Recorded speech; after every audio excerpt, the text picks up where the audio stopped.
The stagecoach had barely rolled to a stop when Margaret Hollis stepped forward and said it loud enough for the whole square to hear. "That's her? The barren woman Gideon Mercer had to mail away for?" She didn't lower her voice. She didn't look away. She stood in the middle of the Red Mesa town square with her silk skirt pressed flat against the dry wind, and she said it like a verdict, like something that had already been decided before the wheels even stopped turning. The women beside her went quiet in the particular way people go quiet when they're embarrassed to be entertained, but entertained all the same. A few men near the livery turned to look. A child pointed. And Evelyn Carter, 29 years old, with a small leather bag in one hand and a photograph pressed against her ribs in the other, stepped down from that coach and heard every word. She did not look at Margaret Hollis. She looked straight ahead, the way her mother had taught her. Chin level, jaw tight, eyes dry. She had learned that trick young. She had needed it often. If you've ever arrived somewhere new and felt the air change the moment people decided what you were, you already know how she felt in that moment.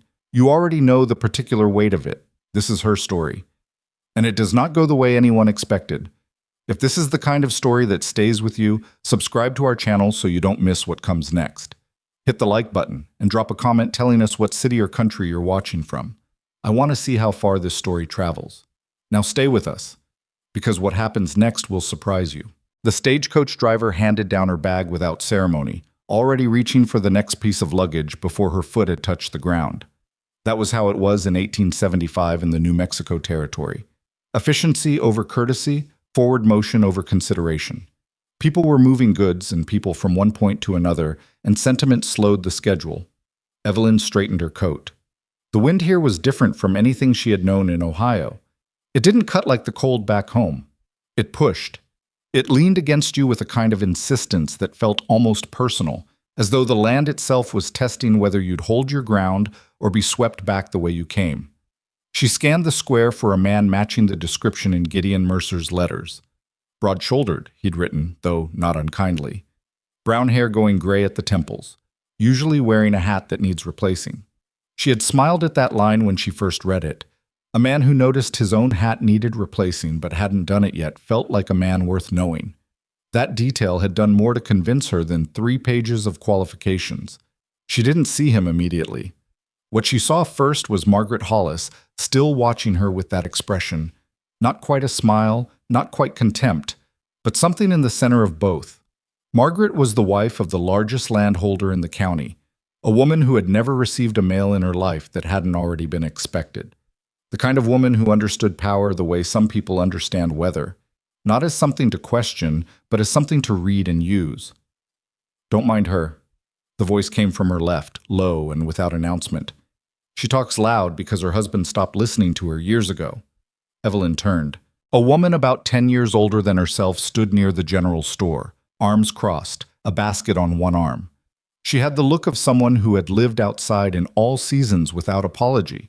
Her face lined in the particular way that came from years of squinting against sun and wind rather than from age alone. "Ruth Dancy," the woman said, not extending a hand, just offering the name like a fact. "I run the boarding house on the North End. You're the woman Gideon Mercer sent for." Evelyn Carter. She didn't add anything else. She'd learned to wait and see what people wanted before deciding how much to give them. Ruth looked her over. Not with hostility, but with the same practical assessment Evelyn imagined she gave every new arrival. "You look steadier than I expected." "I had a long ride to practice." Something shifted in Ruth's face. Not quite a smile, but close. "He's late." "Gideon." "One of the horses threw a shoe 2 miles out. He sent his hired man, Callum, to let you know, but Callum took the wrong road." She glanced toward the far end of the square. Small town. Things that should be simple rarely are. "That's been my experience with most things," Evelyn said. Ruth nodded once, as if something had been confirmed rather than shared. "Come sit inside until he gets here. No sense standing in the square giving Margaret Hollis something to look at." The store smelled of dried herbs and sawdust, and the particular sweetness of sugar stored in open sacks. Ruth poured water from a ceramic pitcher and set it on the counter without asking whether Evelyn wanted it. Evelyn drank. She thought about the letters. She had read them so many times the paper had gone soft at the folds.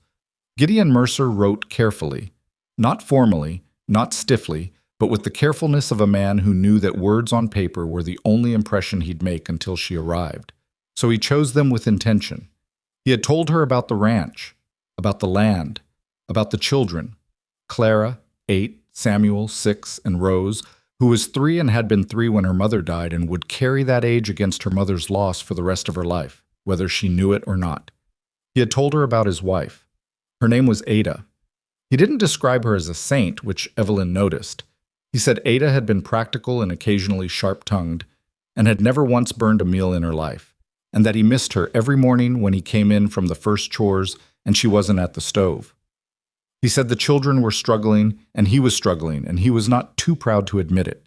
She had written back honestly. She had told him she was from a small family in Ohio, that she had kept house since she was 12 after her mother's health declined, that she could cook and teach and manage accounts, and that she was not afraid of hard work.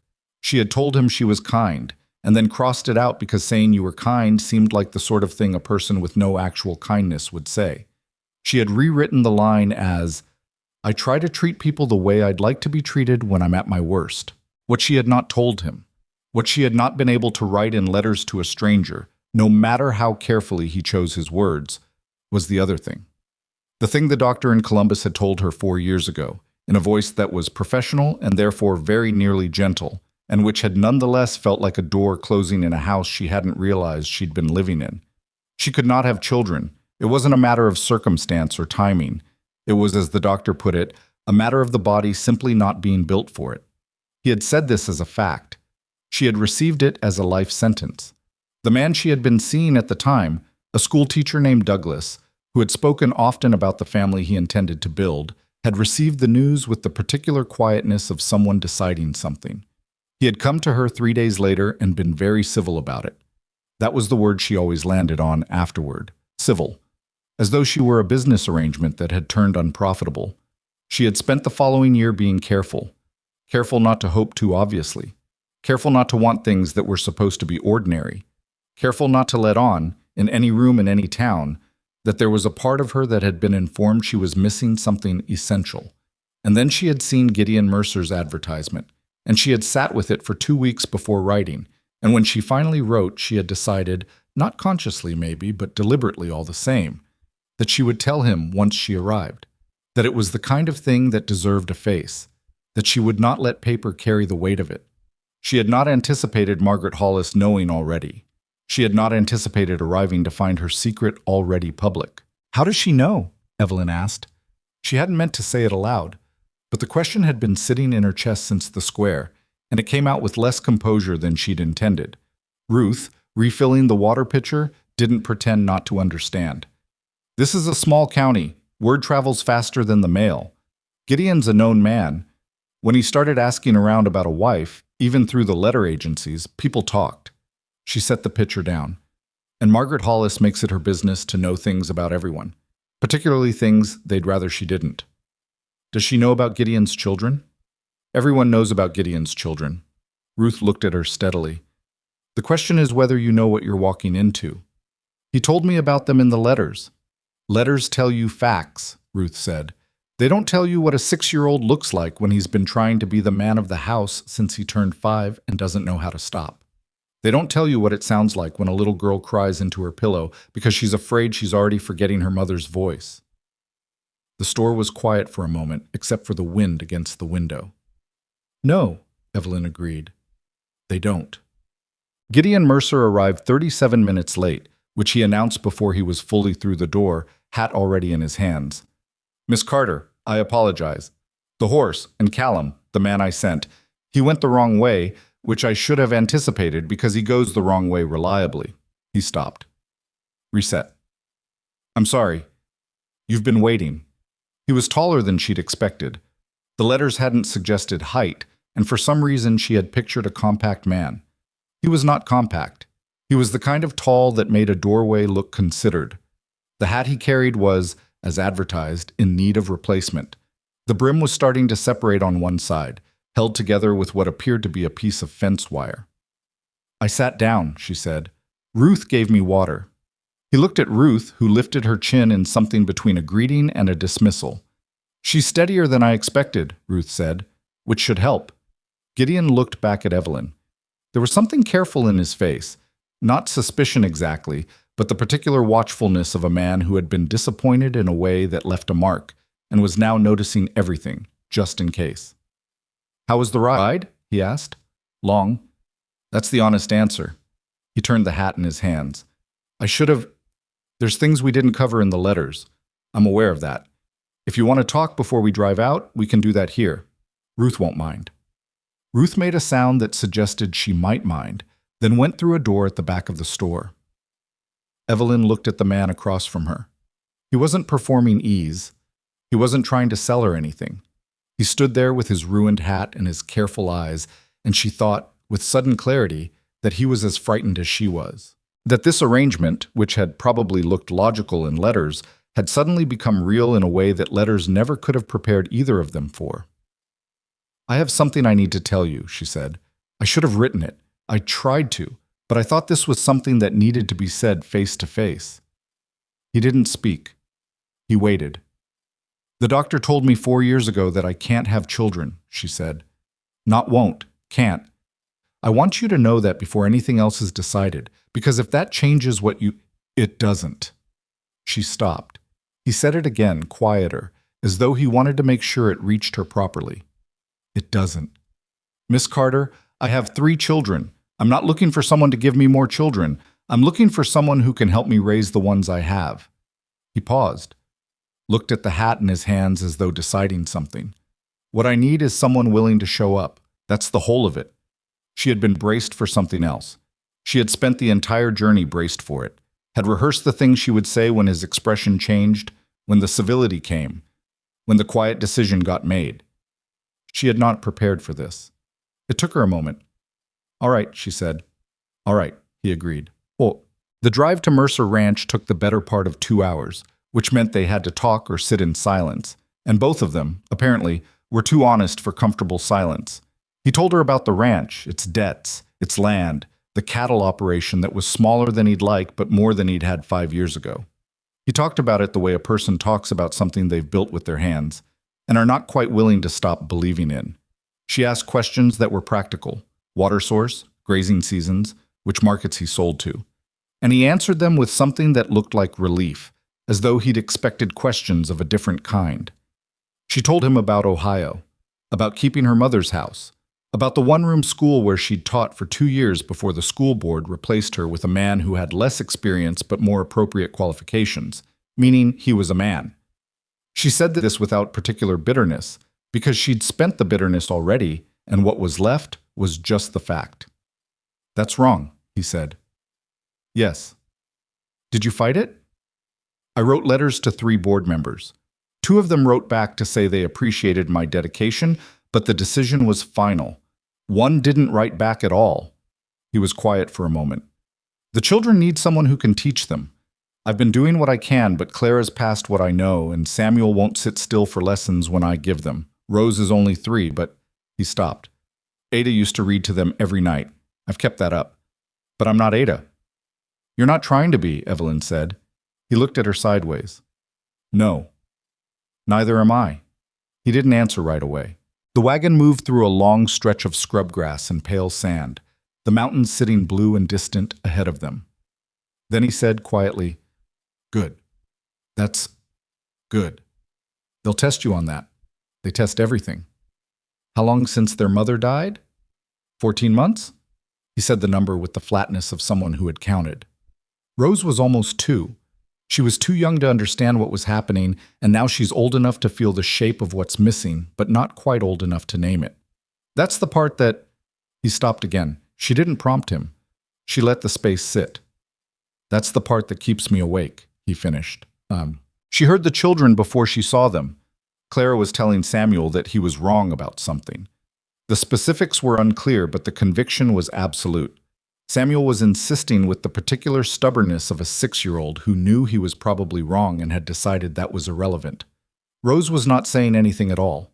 Rose was standing on the porch railing, standing on it, balanced, holding the post with one hand, watching the wagon come up the road with an expression of profound seriousness. "Rose," Gideon said, before the wagon had fully stopped.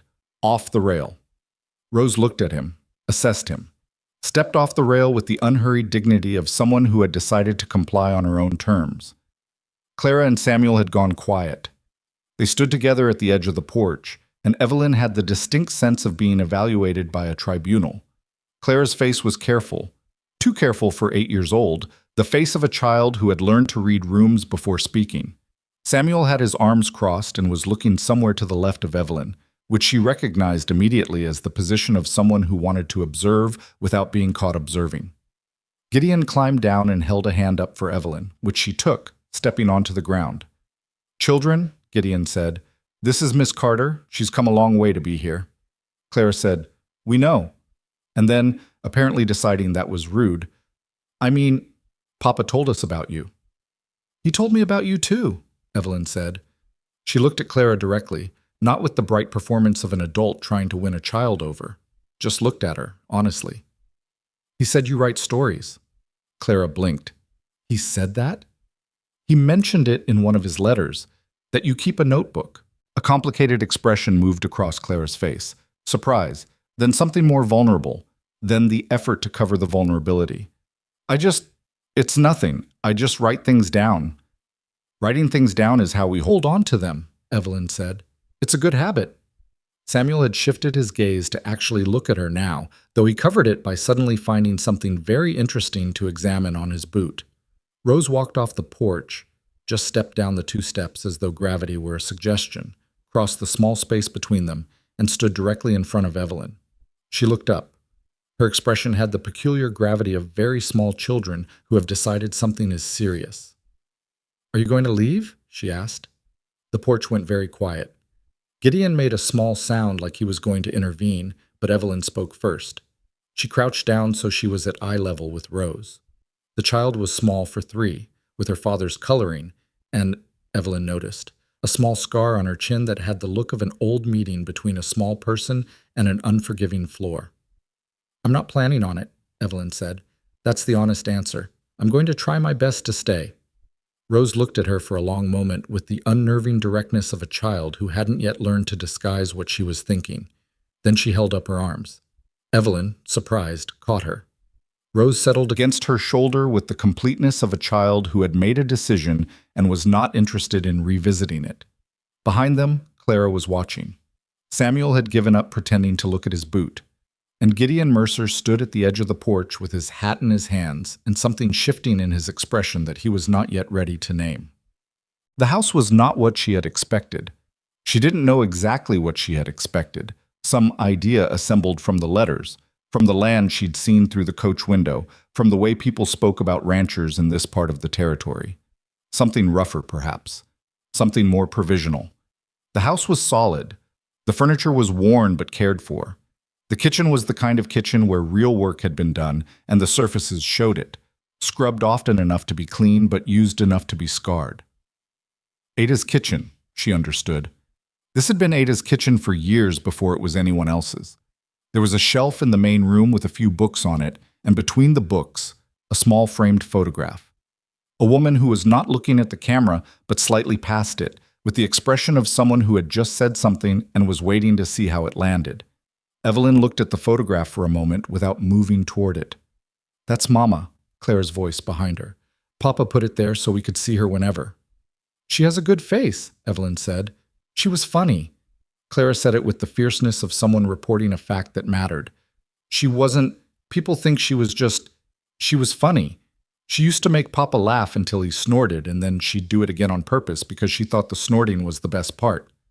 Something caught in Evelyn's chest. "She sounds like someone worth knowing," she said. And then, because it seemed important, "I'm not going to try to be her. I want you to know that. I'm going to be someone different, someone new. But I'm not going to pretend she wasn't here first." Clara stared at her. 8 years old. Old enough to have memorized the absence of her mother down to the particular shape of what was missing. Old enough to have heard every version of the adults trying to help conversation and learned to spot which ones were real and which ones were performance. "Okay," she said finally, "just that. Okay." But the way she said it, the flatness of it, the weight behind it, carried more than the word. Dinner was uncomfortable in the way that first dinners in unfamiliar arrangements always are. not hostile but full of the awareness of itself. Gideon made coffee and reheated the beans that Callum had left before going back to the bunkhouse. Evelyn sliced the bread she'd noticed on the counter and found butter in the cold box. Nobody commented on it, but Samuel watched her move around the kitchen with the tracking attention of a child, noting that she knew where things were without being told. "You've been in kitchens before," he said. He made it sound like an accusation and also like a compliment, which was possibly only achievable by a 6-year-old. "Most of my life," she said. "Our old housekeeper didn't know where anything was. She kept putting the cups in the wrong place." "Mrs. Finley," Clara said to Evelyn, explaining. "She came after Mama. She lasted 3 months." "She put the cups above the stove," Samuel said with the grievance of someone whose wound was recent. "Nobody puts cups above the stove. The steam ruins them." "I'll remember that," Evelyn said. "Where do they go?" Samuel looked at her with narrow suspicion, as though this might be a trick. Then he got up, walked to the cabinet, and showed her. Gideon caught her eye over the children's heads. She couldn't quite read his expression. It was something adjacent to wonder, she thought, though she might have been projecting. Rose ate half her beans and fell asleep in her chair with her spoon still in her hand.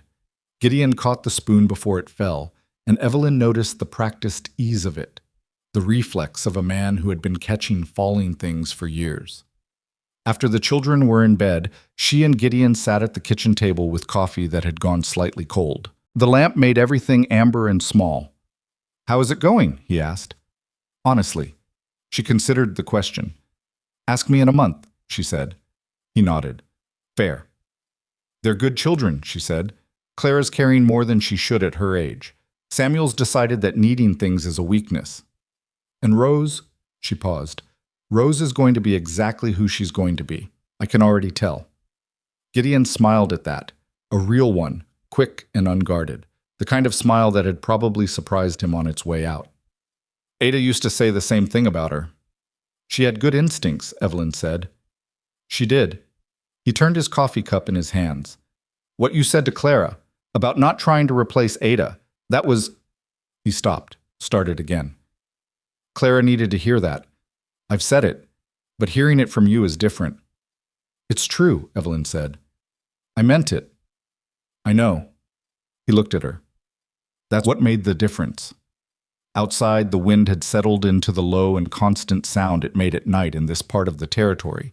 Not the pushing of the daytime wind, but something steadier, something that had been going on since before any of them were here and would go on after. Evelyn had never heard it before tonight. By tomorrow, it would already be familiar. She was not, she told herself, getting attached. But Clara had said okay in a voice like a door opening just a crack, and Samuel had shown her where the cups lived, and Rose had held up her arms without hesitation. She was, she suspected, already attached.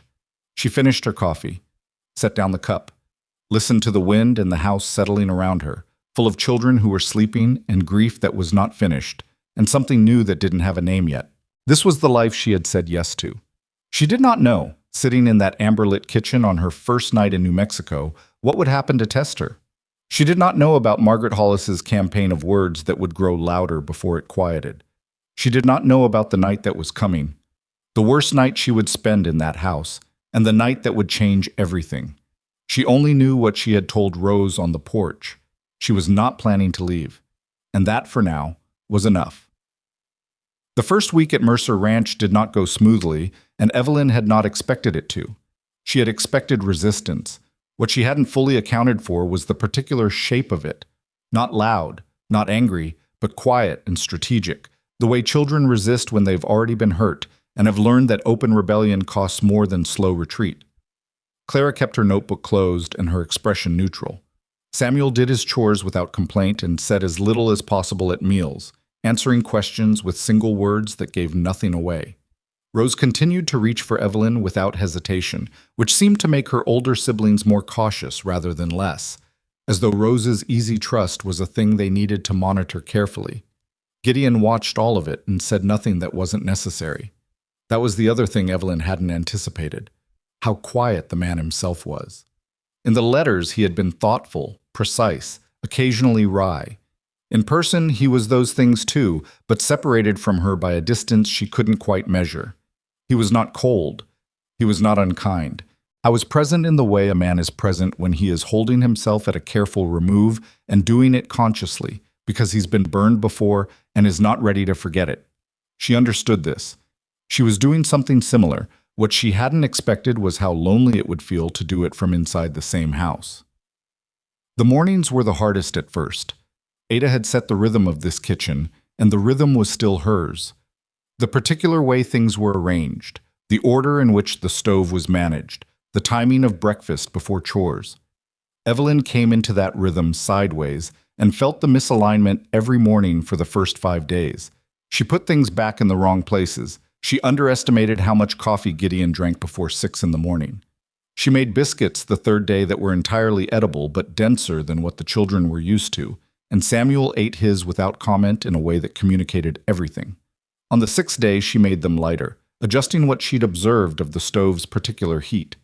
Samuel ate too without looking up from his plate, which she counted as a minor victory and did not mention aloud. Clara noticed.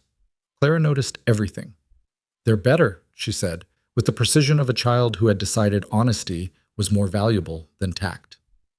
"I was getting to know the stove," Evelyn said. "Mama always said this stove had opinions." She was right. Clara looked at her biscuit, then at Evelyn, then back at the biscuit. "How did you know she was right? You didn't know her." "Because every old stove has opinions," Evelyn said, "and she figured this one out, which means she paid attention. That's usually right." Clara was quiet for a moment. Then she said with great casualness, "I have 34 pages in my notebook." Evelyn did not make a big thing of this. She understood it would collapse if she pushed on it. "That's a good start," she said. "I'm not starting," Clara said, mildly offended. "I've been writing for 2 years." "Then 34 pages seems like you're being selective." Clara's mouth did something involuntary that was almost a smile. She pressed it flat immediately, but it had been there. Evelyn refilled her coffee and went to check on the bread rising by the window, and did not let herself feel too much about 34 pages. The work was relentless in the way ranch work always was. Not dramatic, just constant. There was always something that needed doing, and the list didn't shorten because she finished part of it. It simply reorganized itself. She did the cooking and the house, and Gideon did the land and the animals and the equipment, and the edges of those worlds overlapped in complicated ways that they were both still learning to navigate. When the fence section by the eastern pasture needed mending, Callum helped Gideon and she brought water and didn't wait to be asked. When the milk cow developed a respiratory problem, she looked through the medical supplies without being told to and had the right mixture ready when Gideon came back from the barn with the look of a man who needed it. He took it without comment and went back to the barn. She was not, she told herself firmly, looking for gratitude. She was doing what needed doing. But there was a difference between not expecting gratitude and not feeling the absence of acknowledgement, and she was learning that difference from the inside out. On the 8th day, something shifted. She had been sitting with Rose in the late afternoon, the little girl in her lap while Evelyn tried to read aloud from a book of illustrated fables she'd found on the shelf. Rose was not particularly interested in the fables, but was very interested in the pictures, and kept redirecting the narrative toward whatever image caught her eye. "That's a fox," Rose said, pointing. "It is." "What's he doing?" "He's trying to get into the chicken house." "Why?" "Because he's hungry."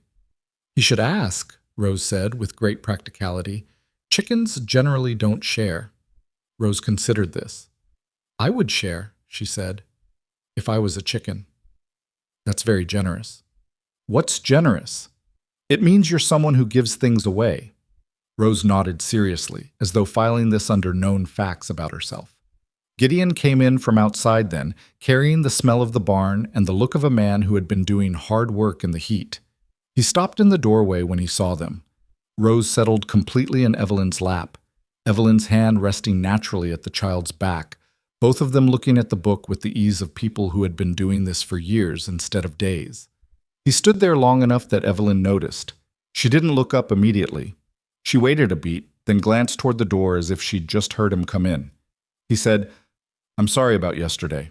She hadn't expected that. "What happened yesterday?" "I came in at dinner and I barely spoke." He turned his hat in his hands. "I was tired and I took it out on the room. The children noticed. You noticed." He paused. I'm working on being less." He stopped, clearly dissatisfied with where that sentence was going. You don't have to explain it, she said. I feel like I do. You'd had a hard day. You came in quiet. That's allowed. He looked at her with an expression she couldn't fully read. Ada used to say I had a talent for filling a room with silence. That's one way to put it. Something crossed his face that was almost amusement. You're not going to tell me she was wrong. I don't know if she was wrong. I've known you 9 days. He made a sound that might, in a different man, have become a laugh. Fair point. He went to the wash basin and cleaned his hands and came back to the doorway. I'm saying thank you. That's what I meant to say. For all of it, this week. Rose, who had apparently been listening while appearing not to, said, Papa, what's generous? What? Miss Evelyn said it means you give things away. Gideon looked at Evelyn. Did she? We were discussing chickens, Evelyn said. Naturally. And that time the almost laugh broke the surface. Just briefly. Just enough. Rose held out her arms toward her father, and he crossed the room and picked her up with the practiced ease of a man who had been doing it since she was born. And for a moment the three of them occupied the same small space in the kitchen doorway, and it felt like something, though Evelyn would not have been able to say precisely what. That was the 8th day. Things moved more easily after that, though never without friction, because friction was the nature of the thing. The second week brought a different kind of trouble. She had walked into Red Mesa with Gideon to collect the mail and a few supplies. I went to the feed store while she took the list to the general store, and she was standing at the counter waiting for Ruth's assistant, a teenage boy named Pete, who moved at his own considered pace, to locate the thread she'd ordered when Margaret Hollis came through the door. She was not alone. She was with 2 women from the church auxiliary, both of whom had the look of people who were very comfortable in the company of the more powerful person standing next to them. Margaret did not pretend not to see Evelyn. She never pretended anything. That was one of the things that made her effective. Miss Carter, she said. She said it with just enough pause before the title to make the title feel questionable. Mrs. Hollis, Evelyn said. How are you settling in? Well enough. The children treating you kindly? There was a thing in that question that Evelyn recognized. The performance of concern that was actually a way of reminding everyone in earshot of the relevant facts. The children. The mail order arrangement. The particular nature of why she was there. They're good children, Evelyn said. Of course they are. Ada's children. Margaret said it easily, warmly, as though Ada were a mutual friend they were both honoring. Ada Mercer was one of the finest women this county ever produced. We all miss her terribly. She paused. It must be strange for you, walking into a home that was so thoroughly someone else's first. Most homes were someone else's first, Evelyn said. I focus on making it work in the present. Margaret smiled the smile of someone receiving a move they found interesting. Very practical of you. She picked up a spool of ribbon from the counter display and turned it in her hand. I understand you were a school teacher in Ohio. For 2 years? And before that? What did you do? Kept house. Cared for my mother when she was ill. Managed accounts for a neighbor's farm. Very capable, Margaret said in a tone that put capable in a category slightly below what was actually needed. It's a shame you never had your own family to care for. The 2 women behind her went very still in the way people go still when they are watching something they will want to describe later. Evelyn did not look away from Margaret. She let the silence sit for exactly as long as she wanted it to sit. I'm caring for one now, she said, if you'll excuse me. Pete had found the thread. She paid for it, nodded to Ruth's general direction, and left the store. She was halfway down the boardwalk before she felt her hands unclench. She did not tell Gideon about it that evening. It was not his problem to solve. But she lay awake longer than usual that night in the bedroom at the end of the hall, listening to the house breathe around her and thinking about the words Margaret had chosen and the precision with which she'd chosen them. A shame you never had your own family. The assumption that she didn't. The assumption that the Mercer children were an arrangement rather than the beginning of something real. The assumption that you couldn't love something you hadn't made from the beginning. She thought about Rose holding up her arms on the porch 3 hours after they'd met. She thought about Samuel showing her where the cups belonged. She thought about Clara's 34 pages. She turned onto her side and let the wind do its constant work outside the window. She was not going to let Margaret Hollis be right about this. But the words had gotten in, the way words always do when they find the door you forgot to lock. 3 days later, Clara knocked on her door after supper. She was holding the notebook. Not open, closed, held against her chest with both hands, with the body language of someone carrying something they might turn around and take back at any moment. "You don't have to show me," Evelyn said immediately. "I know." Clara stood in the doorway. "I want to." A pause. "Maybe. I'm still deciding." "That's all right." Clara looked at the notebook, then at Evelyn. "Do you think—" She started and stopped. "When people write things down to remember them, do you think it works? Do you think the words actually hold on to it, or does it just feel like they do?" Evelyn was quiet for a moment. "I think it works. Not perfectly, but writing something down makes you look at it longer than you would otherwise. And looking at it longer means you remember looking at it. So even when the memory gets fuzzy, you remember the act of trying to hold on." Clara stood with that for a moment. Then she came into the room and sat on the edge of the chair near the window and opened the notebook. The pages were covered in the careful, slightly cramped handwriting of a child who had learned to write small because paper felt valuable. "This part is about her hands," Clara said, pointing without letting Evelyn look too closely yet. "I was afraid I'd forget her hands. She had a scar on her thumb from when I was 4, and she was showing me how to use a knife, and she slipped and cut herself instead of the apple." She said. Clara's voice went level and precise, the way voices go when someone has practiced not breaking. She said, "Well, that's a good lesson in paying attention," and then she wrapped it in her apron and finished cutting the apple. Evelyn did not say anything. "I wrote it down 3 weeks after she died," Clara said. "I could already feel it getting softer, the details, the way some things start to—" She pressed her lips together. "I can't let them get soft." "You wrote it down," Evelyn said. "It'll hold." Clara looked at the notebook. "I wrote a lot of things down. About her." She paused. "Some of them I think I might have gotten wrong, made up a little without meaning to, because my brain filled in the parts it couldn't quite reach." "That's what brains do," Evelyn said. "It doesn't mean you're wrong. It means you loved her enough to keep trying." Clara's jaw tightened, then released. "Do you want to hear the part about her hands?" "If you want to read it to me." Clara read it to her. It was 3 paragraphs. They were the work of an 8-year-old, uneven in places, occasionally clumsy, once exactly right in a way that made Evelyn's chest tighten. The scar on the thumb, the way Ada had turned the apple on the cutting board, the way she'd laughed at herself before looking at Clara to make sure Clara understood the lesson was real, even if the tone was light. When Clara finished, she closed the notebook.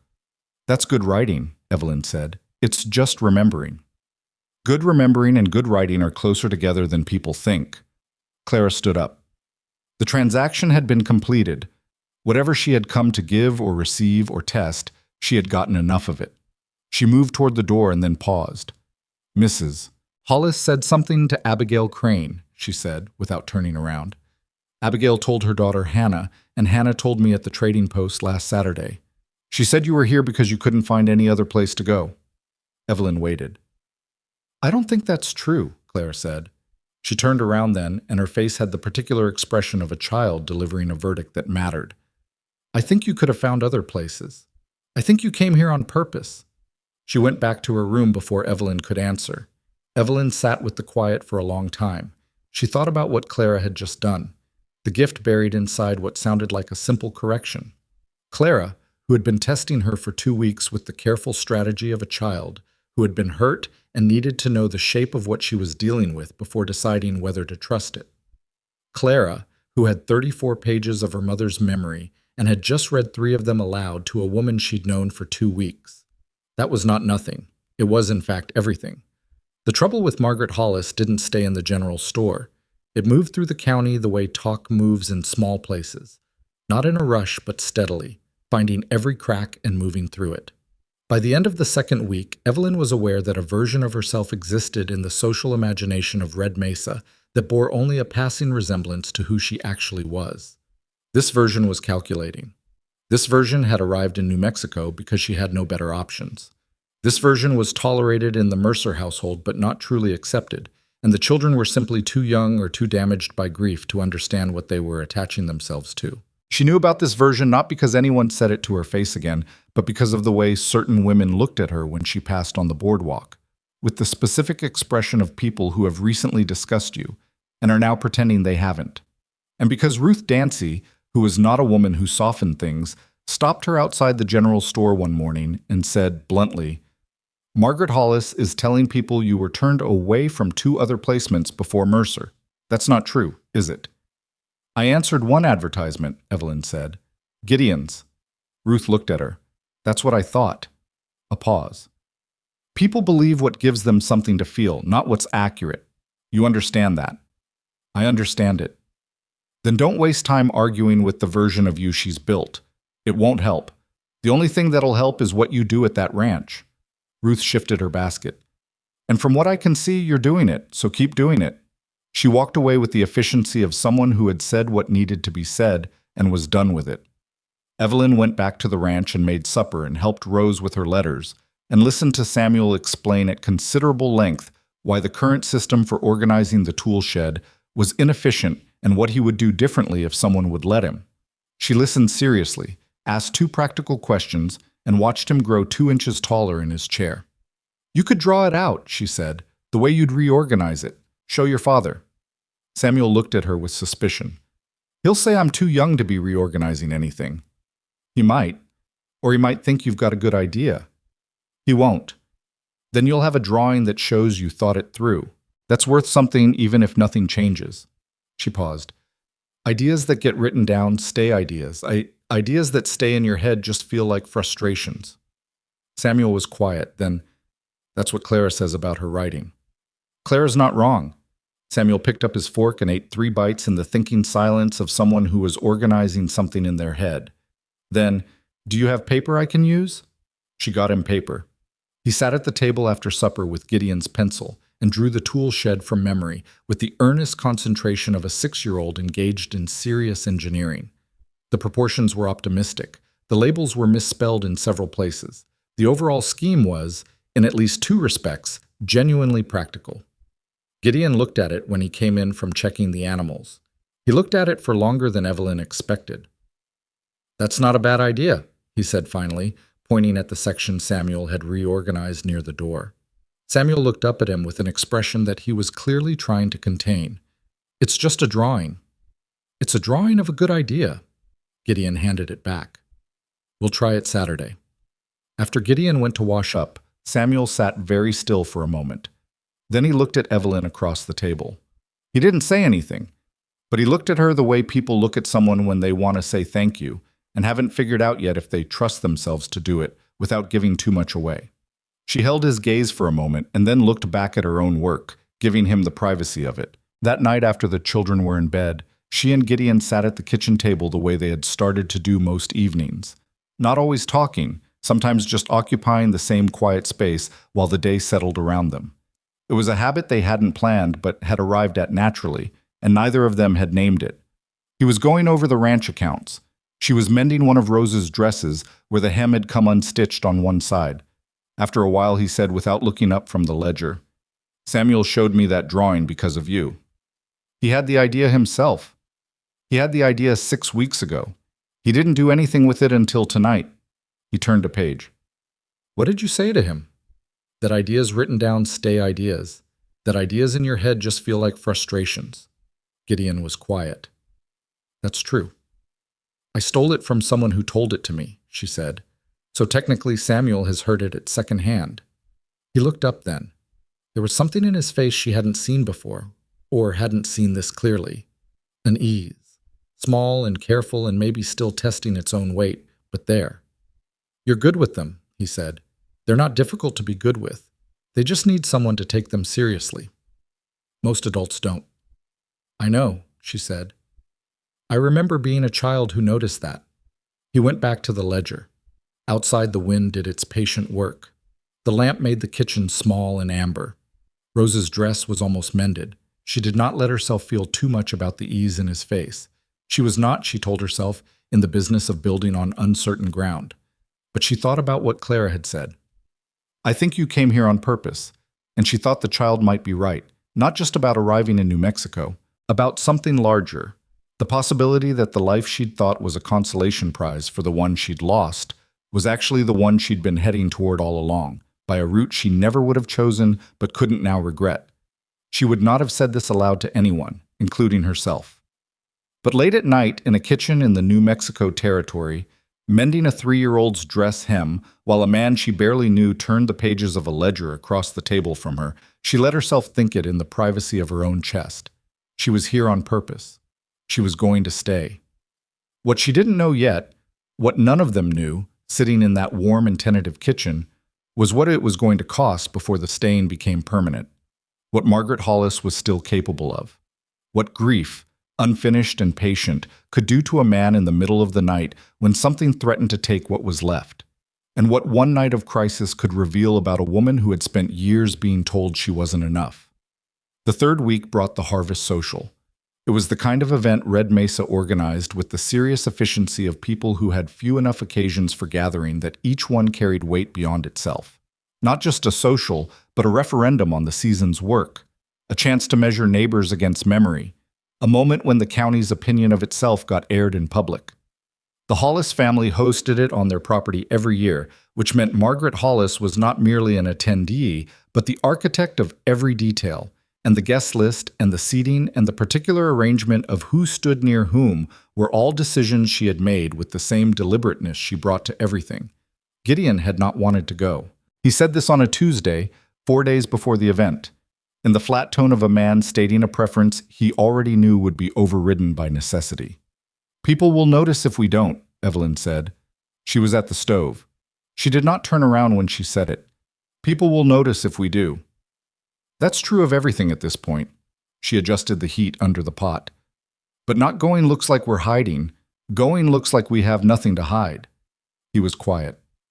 "We don't have anything to hide," she said. "I know that." "Then we go."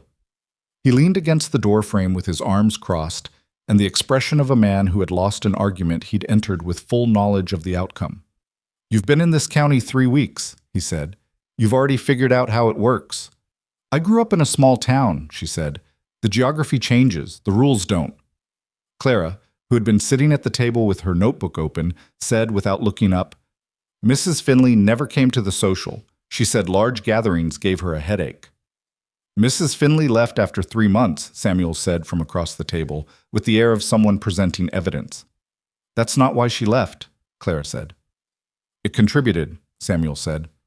Gideon looked at the ceiling briefly, in the way of a man seeking patience from architecture. "All right," he said, "we go." The children received this with varying degrees of enthusiasm. Rose was immediately excited in the complete and consuming way of 3-year-olds for whom any deviation from routine was an event. Samuel was cautiously interested, having apparently decided that the tool shed reorganization, which had been completed on Saturday and worked exactly as his drawing suggested it would, had put him in good enough standing that he could afford to be seen in public with optimism. Clara said nothing, but she closed her notebook and looked out the window with the expression of a child preparing herself. Evelyn understood Clara's expression. She was doing something similar. The morning of the Harvest Social, she pressed her best dress, a dark blue wool that had been her mother's and had been taken in twice and let out once, and had survived the journey from Ohio without losing its shape entirely. It was not fashionable by the standards of what Margaret Hollis's circle would be wearing. It was clean and well-kept, and it fit her correctly, and those were the things she could control. Rose wanted her hair braided with a ribbon. Evelyn braided it with the blue ribbon she'd bought in town, taking her time. Rose sitting very still in the particular way children sit still when they've decided stillness is the price of something they want badly. "There," Evelyn said, tying it off. Rose turned to look in the small mirror on the dresser, studied herself with the serious attention of a person conducting an appraisal. "Pretty," she announced. "Very," Evelyn agreed. Rose turned back around. "You too," she said, with the directness of a child who had decided this was also a fact requiring announcement. Evelyn looked at her for a moment, 3 years old and absolutely certain about what she observed. "Thank you, Rose." "You're welcome," Rose said, in the tone of someone who had been practicing manners and was pleased to deploy them correctly. They arrived at the Hollis property in the wagon, Gideon driving, the children arranged in back with their good clothes and their varying levels of social anxiety. The yard was already full. Wagons along the fence, horses at the hitching posts, People moving between the tables in clusters that had their own architecture. The social geometry of a small county where everyone knew which groups they belonged to and positioned themselves accordingly. Evelyn climbed down from the wagon and felt the shift in the air the moment she did. Not dramatic, just the subtle recalibration that happens in a room, or in this case a yard, when someone arrives whose presence is already a subject of discussion. A few heads turned. A few conversations paused for a beat too long. Margaret Hollis, standing near the center table with a glass in her hand, did not look toward them immediately, which Evelyn recognized as its own kind of deliberate move. The choice to make someone feel their arrival had not been noticed was a particular kind of acknowledgement. Gideon came around the wagon and stood beside her, and she was grateful, unexpectedly, and with some force, for the simple fact of him standing there. Not in front of her, beside her. Ruth Dancy materialized from the direction of the food table. "You came," she said, as though this had been in question. "We came," Evelyn said. "Good."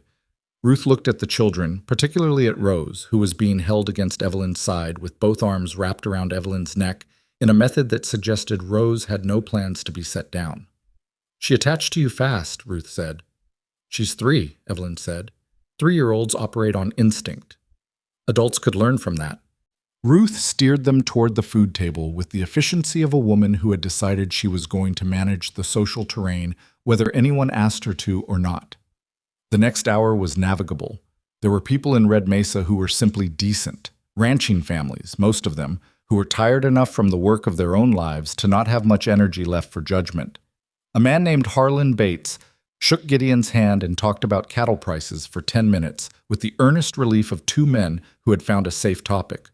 Harlan's wife, Nora, asked Evelyn practical questions about the ranch, water situation, kitchen garden, whether she'd had trouble with the particular alkaline quality of the soil when it came to root vegetables, and listened to the answers with real attention. Clara found Hannah Crane, and the 2 of them stood near the fence with the slightly formal ease of children who were friends but were currently performing friendship in public, which made everything feel marginally more official. Samuel located 2 boys from a neighboring ranch and disappeared in the direction of the horses, which Evelyn noted as a social success even if the direction was predictable. Rose did not want to be put down, and Evelyn did not make her. It was going well. Evelyn noted this with the particular vigilance of someone who has learned that things going well is its own kind of warning. She was at the food table refilling Rose's cup when Margaret Hollis arrived beside her.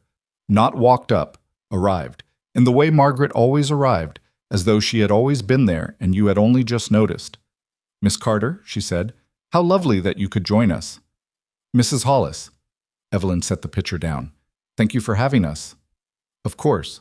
The Mercer family is always welcome here." The phrasing was precise.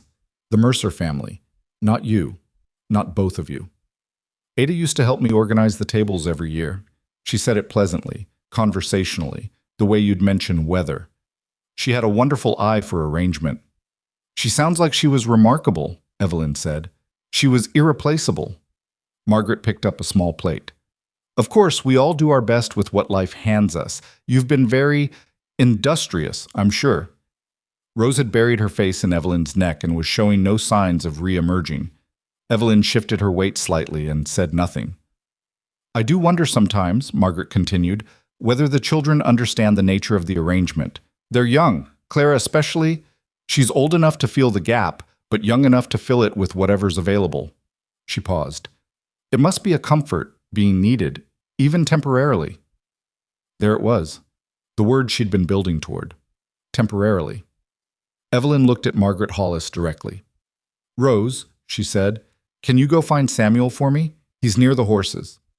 Rose lifted her head from Evelyn's shoulder and looked at her with an expression that suggested she understood something was happening, in the way small children sometimes understand the shape of things before they can name the content. She looked at Margaret, then back at Evelyn. "Okay," she said, and let herself be set down, and walked in the direction of the horses with the focused dignity of a child on a mission. Evelyn watched her go, then she turned back to Margaret. "Mrs. Hollis," she said, and she kept her voice even because she had learned a long time ago that evenness was more powerful than volume. "I understand you have an opinion about my situation. You've made that clear in the square and in the general store, and apparently in several conversations I wasn't present for. I'm not going to argue with your opinion. You're welcome to have it. Margaret's expression shifted slightly, the micro-adjustment of someone who had expected a different response. What I will tell you, Evelyn continued, is that those children are not filling a gap with whatever's available. They're doing something harder than that. They're deciding to trust again after being hurt, which is something most adults can't manage. And I'm not temporarily anything. She picked up Rose's cup. Now, if you'll excuse me, I have children to see to. She walked away. Her hands were completely steady, which surprised her. Behind her, she heard Margaret say something to the woman beside her, low and pointed, but she didn't turn around and she didn't try to catch the words. She had said what she'd needed to say. The rest was Margaret's business. Gideon was near the fence talking to Harlan Bates when she came to stand beside him. He looked at her face and then at Margaret's general direction and then back at her face. "All right?" he asked, low. "Fine," she said. "Completely fine." He held her gaze for a moment in the way of a man deciding whether to accept that answer. Then he turned back to Harlan and continued the conversation about cattle prices, and she stood beside him, and that was enough. It was 3 days after the harvest social when Rose got sick. It started as the small things always started. A little slower than usual in the morning, a little less interested in breakfast. Evelyn noticed at the table, but said nothing because children had off mornings, and you didn't build catastrophe out of an off morning. But by midday, Rose was warm to the touch, in the way that was more than the warmth of a child who had been outside. And by early afternoon, she was asking to be held and not letting go. Evelyn brought her inside and put her on the settle with a blanket and a cool cloth for her head, and checked her temperature with the back of her hand the way her mother had always done, pressing it against the child's forehead, then her cheek, then the back of her neck. The neck was the telling place. The neck was hot. She did not panic. She organized herself into the calm that she had learned in her mother's sick room years ago. The calm that was not the absence of fear, but the management of it. The decision to let fear wait in another room while you worked. She got the medical kit from the cabinet where she'd cataloged it in her first week. Willow bark for fever, clean cloths, boiled water cooling in the ceramic bowl. She checked for rash, checked the glands, checked the color of Rose's throat with the lamp held close. The throat was red, but not alarmingly so. Not the deep red of something that had moved to a dangerous place. Rose lay with her head in Evelyn's lap and looked up at her with the exhausted trust of a child who is too sick to be anything but honest. "My head hurts," she said. "I know, the cool cloth will help." "When will Papa be back?" "Before supper. He's in the eastern pasture." She smoothed the damp cloth across Rose's forehead. "He'll come in, and you'll be feeling better, and he'll be jealous that he missed the get-well process." Rose's eyes were heavy. "Will I be better?" "You're going to be just fine," Evelyn said. She said it not as a performance, but as a statement she intended to make true through whatever it required. Rose closed her eyes. Clara came in from outside at 4, took one look at her sister and went very still in the doorway. She had her mother's handwriting in her, in moments like this. The way she went still before she moved, the assessment happening before any action. "How bad?" she asked. Her voice was 8 years old, trying to be older. "She has a fever. It's not low, but it's manageable. I need you to be calm for her." "I am calm," Clara said, with the slight indignation of a child who had been accused of the thing she was working hardest at. "I know you are. I'm saying keep being calm." Evelyn looked at her.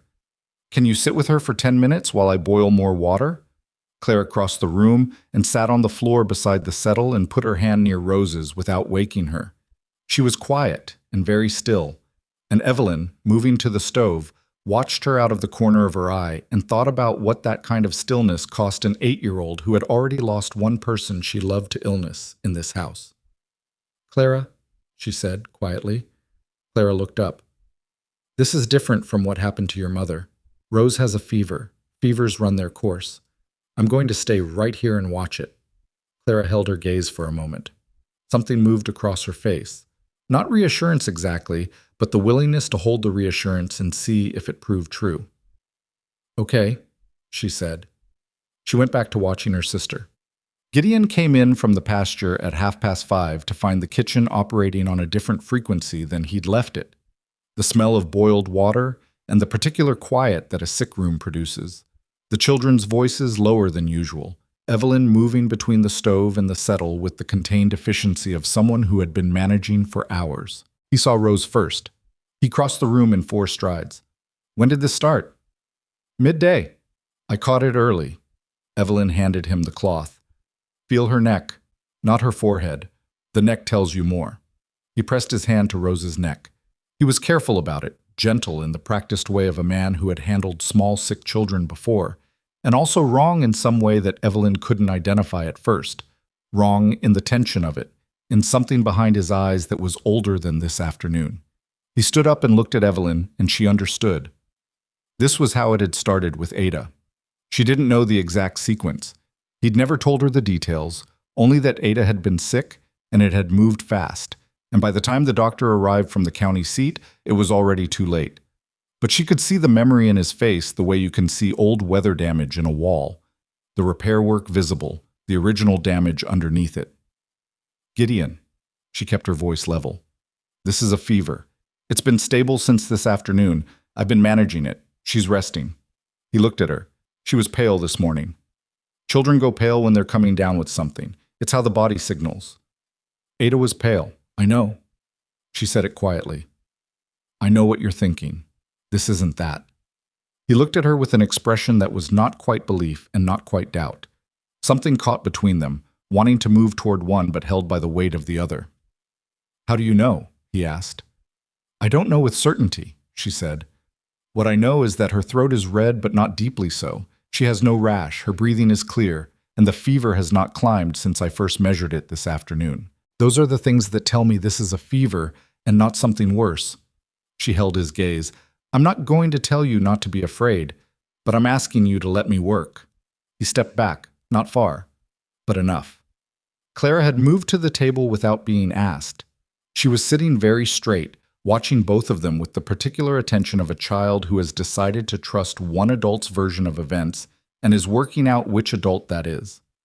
Evelyn turned back to Rose. The fever peaked at 8 o'clock that evening. She knew it had peaked because Rose stopped resting quietly and started moving.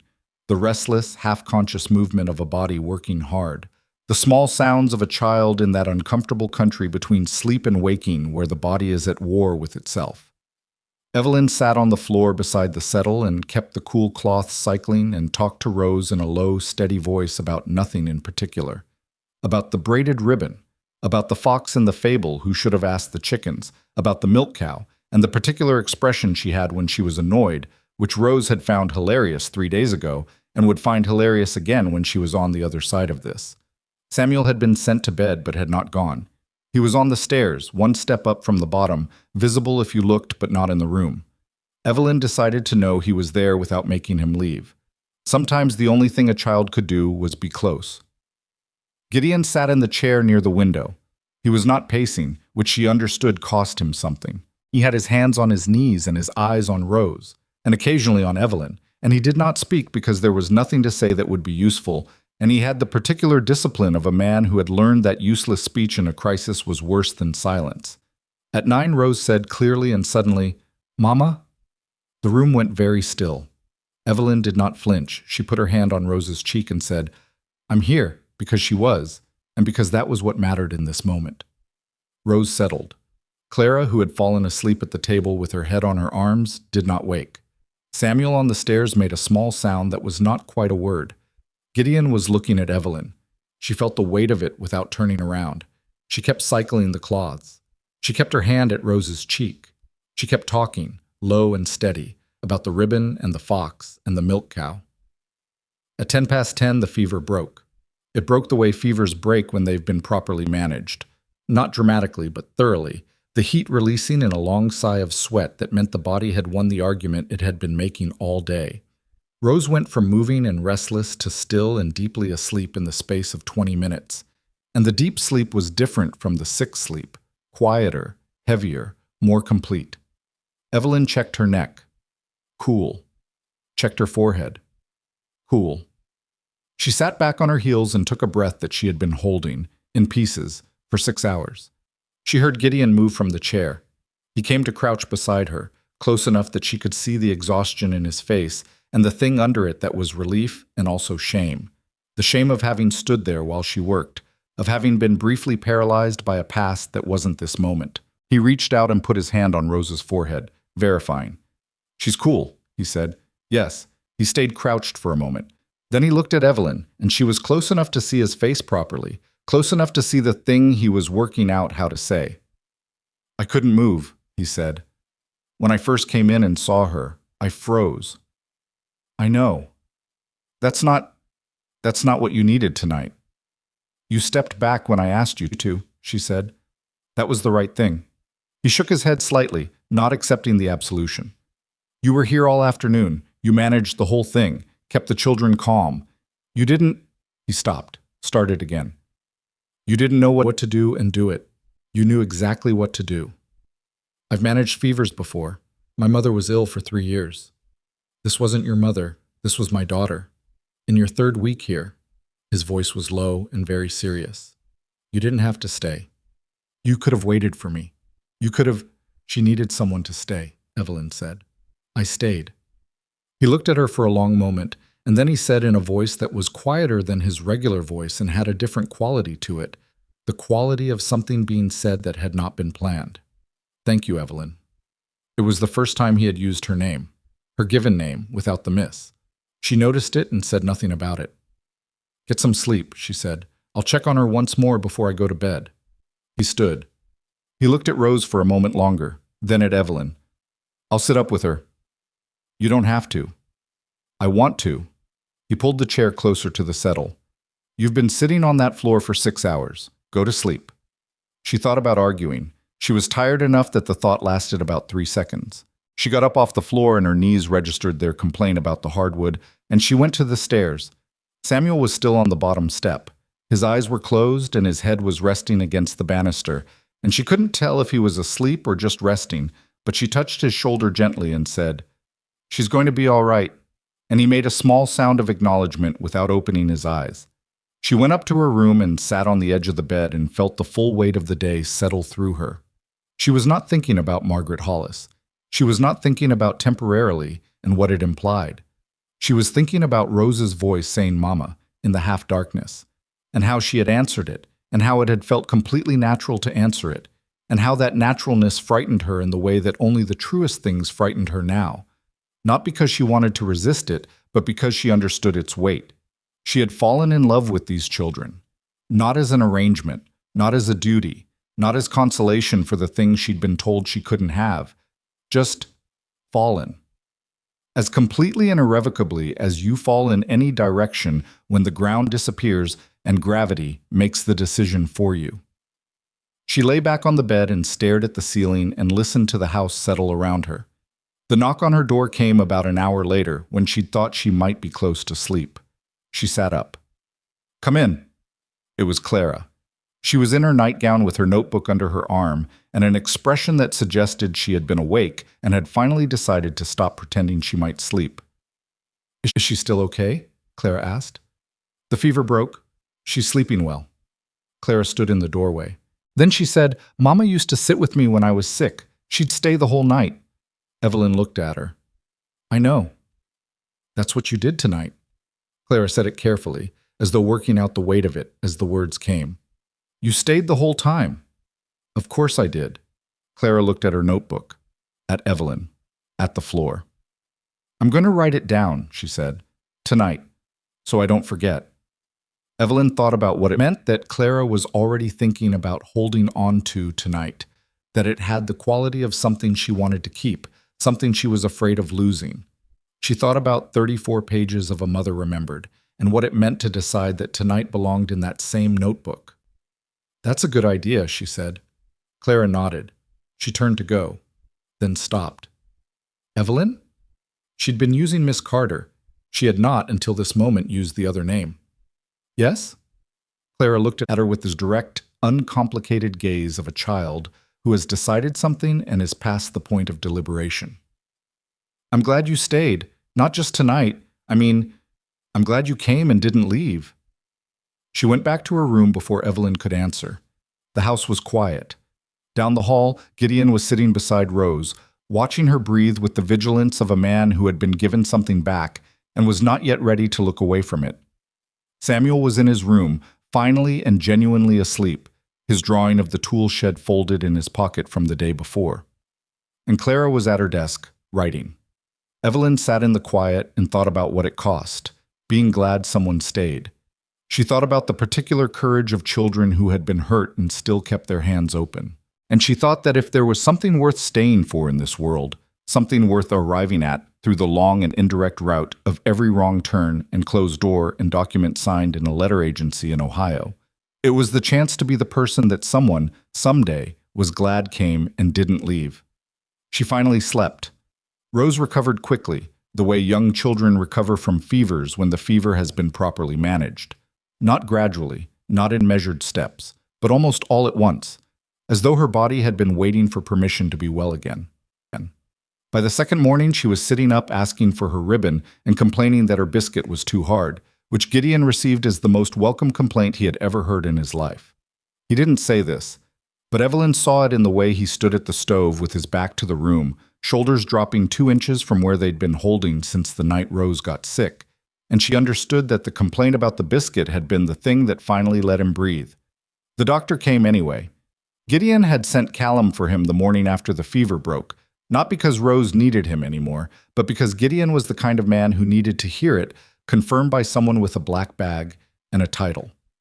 Dr. Amos Pruitt arrived from the county seat on the afternoon of the second day, examined Rose with the brisk thoroughness of a man who had been riding 2 hours and wanted it to have been worth the trip, and pronounced her recovered from what he described as a respiratory fever of the common variety, nothing to be alarmed about, well managed. He said the last part while looking at Evelyn. Whoever kept the cloth cycling and the temperature stable through the night did the right thing, he said. He was a plain-spoken man in his 50s with the kind of face that had stopped bothering with unnecessary expression. Fevers like this turn bad when they're left to run without attention. This one didn't get the chance. She stayed with her the whole night, Clara said from across the room. She said it with the precision of someone entering evidence. Dr. Pruitt looked at Evelyn again, then at Gideon. You've got someone capable here. I'm aware of that, Gideon said. After the doctor left, the ranch settled back into its rhythms, but the rhythms had shifted in some way that was difficult to name precisely. It was in the small things, the way the children moved around Evelyn in the kitchen, the way Samuel no longer angled his chair away from hers at meals, the way Rose had taken to reaching for Evelyn's hand in transit, walking from one room to another, with the casual assumption of a child who expected the hand to be there and was consistently right. Clara had written in her notebook the night of the fever. Evelyn had not asked what she'd written. She didn't need to. What changed most noticeably was Gideon. It was not dramatic. He was not a dramatic man and would not have known how to be one if the situation had called for it. But the careful remove she had identified in his first weeks, the watchfulness, the distance held at precisely the width of a man who had been burned and was not ready to forget it, had changed its quality. He was still careful. But the carefulness was different. It was no longer the carefulness of a man holding something away. It was the carefulness of a man holding something close and being very deliberate about how. He started talking to her differently. Not more. He was not a man who expanded into more words when he had an option to use fewer, but with less performance of neutrality. At the kitchen table in the evenings, he would say something about the cattle or the fence or the water situation, and then say the thing underneath it, the actual concern, the actual uncertainty, without the layer of practical framing he'd used to put between himself and anything that sounded like it might matter. One evening he said, without preamble, Ada used to say I was the hardest person she'd ever tried to know. Evelyn was mending Rose's other dress. There was always something of Rose's to be mended. Was she right? Probably. He turned his coffee cup. She said it the way you say things that are true, but that you've decided not to be angry about anymore. That's a kind way to say it. She was kind. He paused. Not soft. There's a difference. She could be very direct, but her default was, she assumed the best until you showed her otherwise. That takes a kind of courage, Evelyn said. Assuming the best. It does. He looked at the cup. I don't do it naturally. I watch first. I know. He glanced up at that. Does that make things harder for you, being watched that way? She thought about it honestly, because he had asked honestly. It made the first weeks harder, she said. I kept wondering what I wasn't doing right. Then I understood that the watching wasn't about what I was doing wrong. It was about whether you could trust what you saw. He was quiet for a moment. And now? I think you trust what you see, she said. More or less. He held her gaze. More, he said. It was not a declaration. It was a man reporting a fact he had confirmed through observation. But facts stated honestly by a man who did not state them carelessly carried their own weight. And she felt the weight of it after she went to bed that night, lying in the dark and reminding herself, with less conviction than she'd had in previous weeks, not to build on uncertain ground. The ground, she was becoming aware, was less uncertain than she had been telling herself. The problem arrived not from the direction she'd been watching.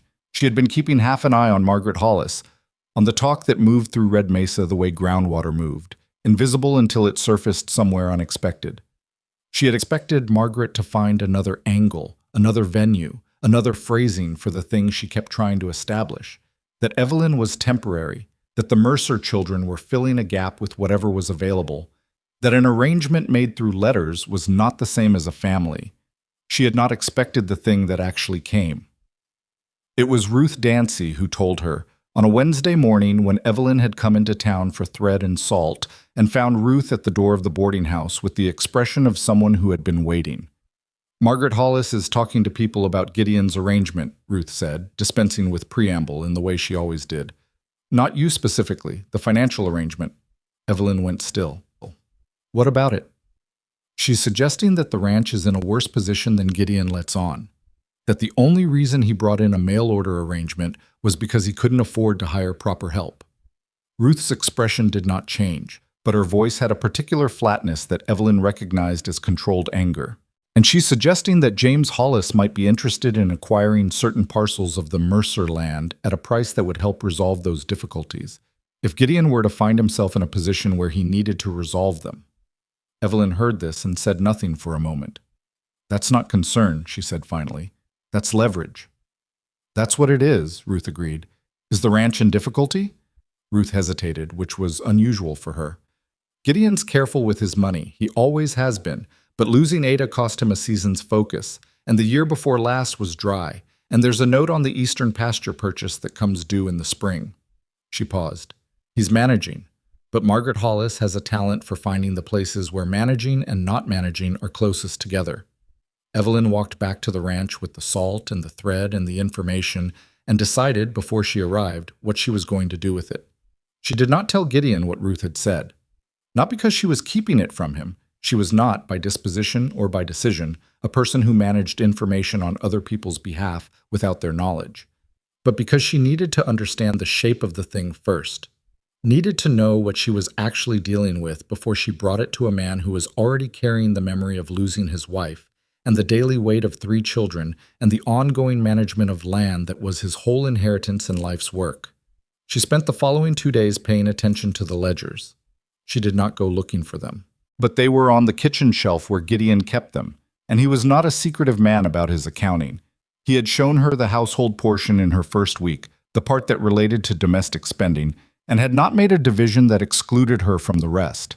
She waited until an evening when he was out with Callum checking a fence section that had been reported sagging, and she took the ranch ledger down and sat with it at the table and read it carefully.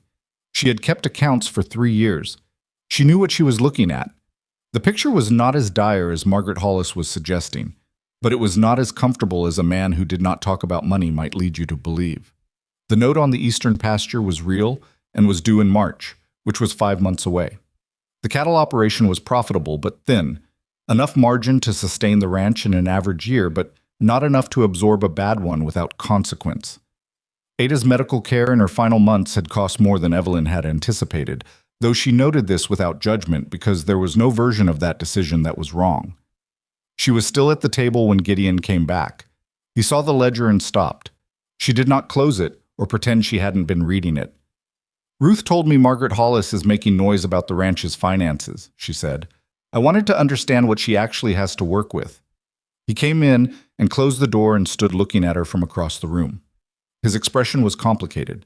Not angry, but something adjacent to it, something that had more layers than simple anger.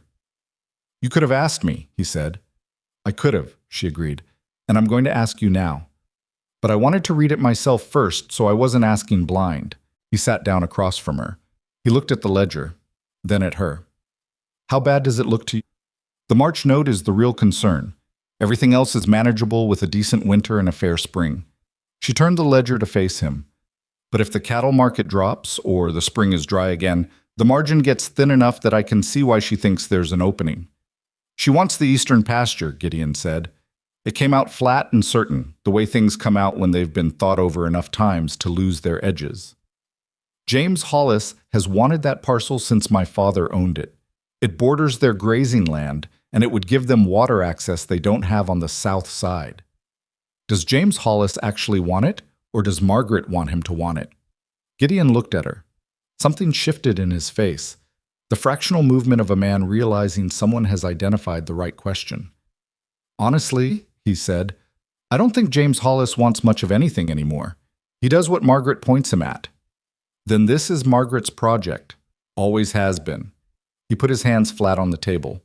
"My father refused to sell to her father 40 years ago. Different land, same family, same argument. She comes by this naturally." Evelyn looked at the ledger. "What's the interest rate on the March note?" He told her. She did the arithmetic in her head and then did it again to be certain. "If you sold 20 head before winter at current price and applied it directly to the principal, what does March look like?" He was quiet for a moment. Then he reached across the table and turned the ledger back toward him and found the cattle count page. He sat with it. She watched him work through the numbers, not helping, not prompting, just waiting while he did what he was clearly capable of doing once someone had pointed him at the specific calculation instead of the general anxiety. "Better," he said finally. "Significantly better." "Are those 20 head ones you can move without weakening the spring herd?" He looked at the page. "Yes." He looked up. I've been looking at this whole thing and seeing it as a larger problem than it is. Because of how it would look if..." He stopped. "If she got the pasture," Evelyn said. "If she got anything." His jaw tightened. "My father told me never to let those people chip anything off this land. He said, once you sell to someone like that, they find the next thing that borders what they just bought, and then the next thing, and you spend the rest of your life watching your land shrink." "He was right," Evelyn said. "I know he was right. I've been so focused on not losing any ground to them that I haven't been focused on the practical steps that would make losing ground impossible." He paused. "That doesn't make sense." "It makes complete sense," she said. "Fear makes people defend instead of fix." He looked at her across the table. "You're not afraid of her." "I'm not unafraid of her," Evelyn said. "But I didn't come here to spend my life being afraid of Margaret Hollis." He held her gaze for a long moment. Outside, the wind was doing its patient evening work, and the lamp between them was making the kitchen small and amber, the way it always did. And the ledger was open on the table between them with its columns of figures that told the real story. Under the story, everyone in Red Mesa was busy constructing. "I should have talked to you about this sooner," he said. "You should have," she agreed. "We're running a ranch together. The accounts are part of that." He nodded. It was not a small admission for a man who had spent a year making every decision alone. "I'll move the 20 head before the end of October," he said. "Harlan Bates has been looking to add to his winter stock. We can do it privately, fair price, no need to go through the auction where it becomes county gossip." "That's the right approach." He almost smiled. "You thought this through before you sat down with that ledger, didn't you?" "I thought about it on the walk back from town." "You walked 2 miles working out cattle strategy." "I had the salt in the thread. I needed something to do with my mind." She closed the ledger. The children were going to ask about the thread. They didn't need to know about the rest of it yet. He looked at her. That same look she'd identified the night Rose's fever broke. The one that had something wondering in it that he hadn't yet decided to name out loud. "Evelyn," he said. She waited. "I owe you an honest conversation," he said. "And I've been putting it off because I'm not particularly good at the kind of conversation it is." "What kind is that?" He took a breath, set his hands on the table. This was a man organizing himself the way you organize yourself before something that matters, and she had the particular sensation of the floor shifting slightly underfoot, not unpleasantly, but undeniably. When I wrote those letters, he said, I was being honest about what I needed, about the children needing someone, about the ranch needing a partner in it. I wasn't being dishonest about any of that. He paused. But I was being careful. I was writing to a practical need, and I was keeping everything else somewhere else. That's reasonable, she said. You were writing to a stranger. You're not a stranger now. She said nothing. I watch you with them, he said. I've been watching you with them since the day you got off the stagecoach, and Rose held up her arms, and you didn't even hesitate. And I've been telling myself for 5 weeks that what I'm seeing is a practical arrangement working the way a practical arrangement is supposed to work. He stopped. I don't think that's what I'm seeing anymore. The kitchen was very quiet. I don't know how to do this, he said. I want to be clear about that. Ada and we knew each other since we were 12 years old.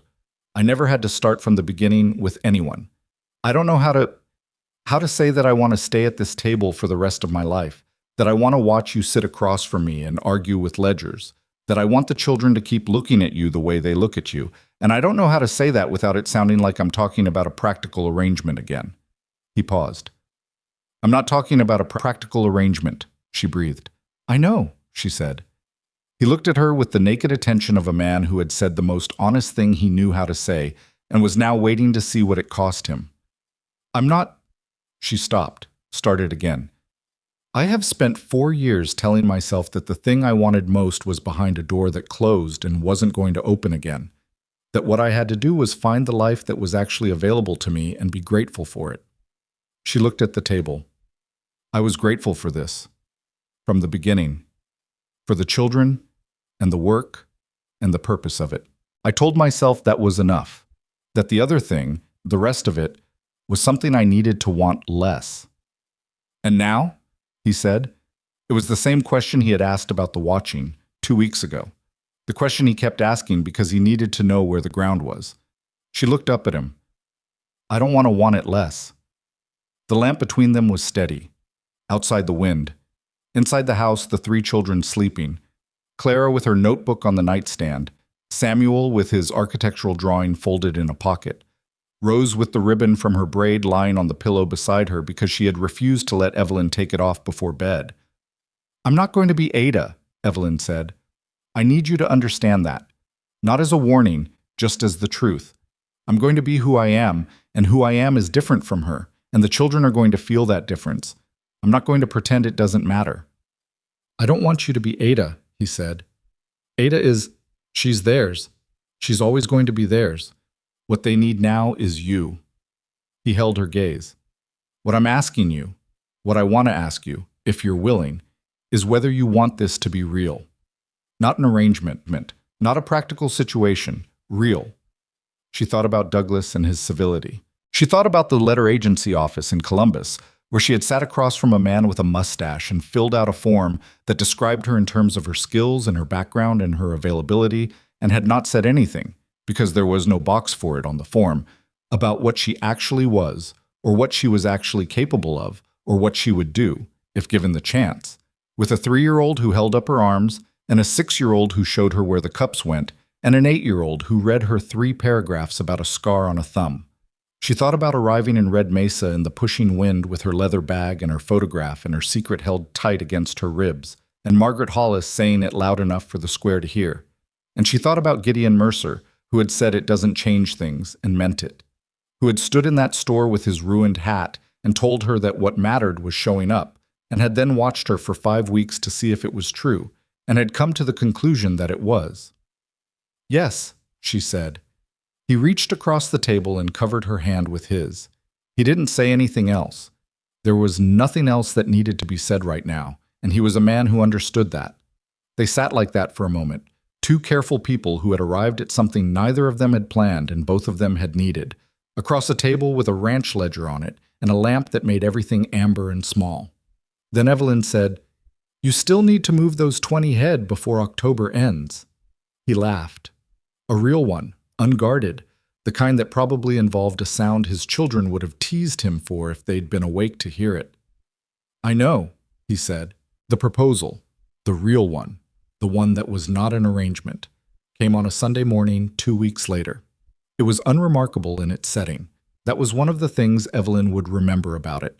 Not a planned occasion, not a managed moment. He came in from the early chores with mud on his boots and his hat still on, and a look on his face that suggested he had been thinking about something out in the cold and had arrived at a decision before he arrived at the kitchen. The children were at the table. Clara was reading. Samuel was eating. Rose was engaged in a private negotiation with her porridge that the porridge appeared to be winning. Gideon came in, stopped in the middle of the kitchen, and looked at Evelyn at the stove. "I want to make this permanent," he said. "The marriage. I want to ask you properly.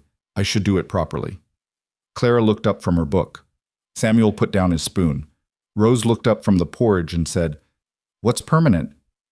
"It means it doesn't end," Clara told her, in the quiet voice of someone watching something important happen. "Gideon," Evelyn said, and was aware that she was smiling in a way she hadn't planned and couldn't quite regulate. "I know I said it at the table," he said. "I'm saying it again here, in front of them, because it involves them and they should hear it. I want you to marry me because I love you, and because this is where you belong, and because those 3 people at that table have already decided that for themselves, and I'm, frankly, the last one to catch up." Samuel said with great seriousness, "I decided first." "You did not," Clara said. "Rose did, on the porch, day 1. "I decided second," Samuel said, "which is still before Papa." "That's accurate," Gideon said. Evelyn looked at the 4 of them, at this man in his muddy boots who had just proposed marriage in front of his children with mud on his boots and his hat still on his head, at Clara who was watching with an expression that had no performance in it at all, at Samuel who had decided second and was not ashamed of it, at Rose who had put down her spoon and was now looking at Evelyn with the patient certainty of a child waiting for the answer to confirm what she already knew. "Yes," Evelyn said, again, still. Rose picked up her spoon and went back to the porridge negotiation, satisfied. What followed was not seamless. Evelyn had learned to be suspicious of seamlessness. It was usually a sign that something had been smoothed over rather than resolved.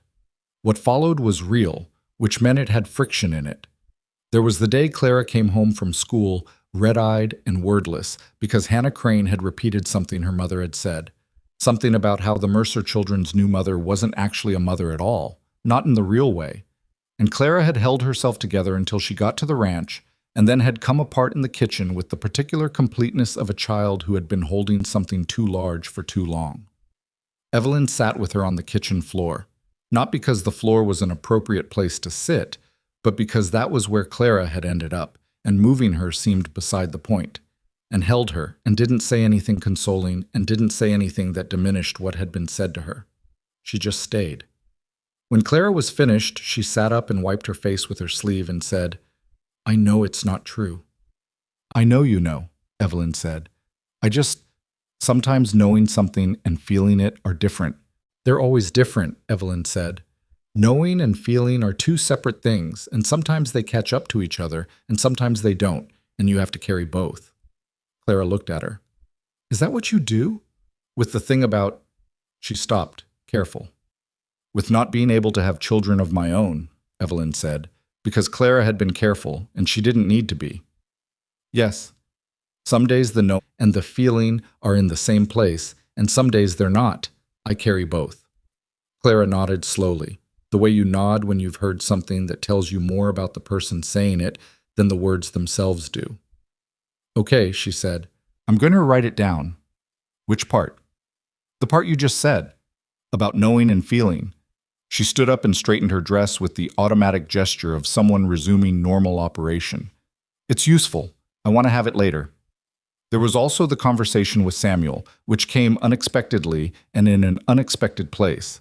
The tool shed, on a Saturday when they were reorganizing the east corner together per his revised drawing, and Samuel said, without looking up from the crate he was moving, "My friend Tom's mother said his father would never have sent away for a new wife. That a man who sends away for a wife doesn't really want a wife, he wants a housekeeper." Evelyn moved a rake to its new position. "What did Tom say?" "Tom didn't say anything. He looked embarrassed." "What do you think?" Samuel moved the crate to its designated spot. He was meticulous about the designated spots, and then straightened and looked at Evelyn with the considered expression of a boy who had been thinking about something for longer than the current conversation. I think Papa didn't know how to find someone the regular way, he said, because he wasn't looking for himself. He was looking for us. Evelyn held very still. And I think that's okay, Samuel said, because it worked. He picked up the next crate. Tom's parents fight all the time and his father breaks things when he's angry, so I don't think Tom's mother is the best authority on marriage. That's a very clear-headed assessment, Evelyn said. I'm clear-headed, Samuel said without false modesty. You are. He put the crate in its place. Then, without looking at her, I'm glad he looked for us instead of for himself, because the person he found for us turned out to be good for him too. He dusted off his hands. That seems efficient. It does, she said. He nodded, satisfied, and went back to the reorganization. Margaret Hollis made one more attempt. It came in November, 3 weeks before the wedding, in the form of a visit, which was the form it always took with Margaret, who understood that a visit allowed a certain amount of performance unavailable in a letter. She arrived in the afternoon while Gideon was out, which Evelyn suspected was not accidental. She was let in by Clara, who came to find Evelyn in the kitchen with an expression of neutral reportage. Mrs. Hollis is in the sitting room. Evelyn dried her hands and went to the sitting room. Margaret was standing near the window, looking at Ada's photograph on the shelf.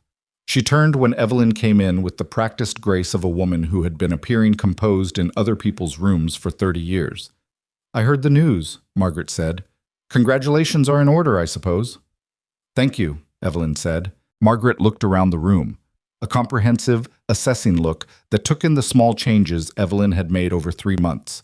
The things rearranged, the new curtain panel, the children's drawings pinned near the fireplace, all of it overlapping with Ada's arrangement of the furniture and Ada's photograph and the particular spirit of a house that had been one woman's for years and was now, carefully and without erasure, becoming another's. You've made yourself comfortable, Margaret said. I've made them comfortable, Evelyn said. There's a difference. Margaret looked at her. The social performance was there, as always, but underneath it something else, something that was perhaps closer to honest than anything Margaret had previously brought into this house. I want you to understand something, she said. This isn't... My concern for these children is genuine, whatever else you think of me. I believe you, Evelyn said, and I want you to understand something in return. Genuine concern that expresses itself as undermining the one person working to care for them isn't concern anymore. It's control. Silence. I don't intend to fight with you for the rest of our lives, Evelyn continued. We live in the same county. We'll see each other at every social function and every market day and every occasion this community produces. I would rather we find a way to be civil. She paused. But I need you to stop. The talk. The suggestions about arrangements and finances and whether these children can be properly loved by someone who didn't birth them. It needs to stop. Margaret was quiet for a long moment. She looked at the photograph of Ada, then at Evelyn. Ada wouldn't have said that the way you said it, she said. No, Evelyn agreed. She'd have said it her own way, I'm saying it mine. Something moved across Margaret Hollis's face. Something Evelyn hadn't seen there before and couldn't quite categorize. Not concession, exactly, but something adjacent to respect, or maybe the reluctant acknowledgement of its conditions. She left without making promises. But the talk, which had been flowing steadily through Red Mesa's social channels since Evelyn's arrival, slowed after that afternoon and then, over the following weeks, stopped entirely. Ruth Dancy noted this when she saw Evelyn at the general store the following week. Whatever you said to her, Ruth said, it worked. I told her the truth, Evelyn said. Most people have tried that, Ruth said. It doesn't usually work on Margaret. I think I told her a specific truth she hadn't heard in the particular way I said it. Ruth looked at her steadily. You're not what I expected when Gideon Mercer said he was bringing in a wife from a letter agency.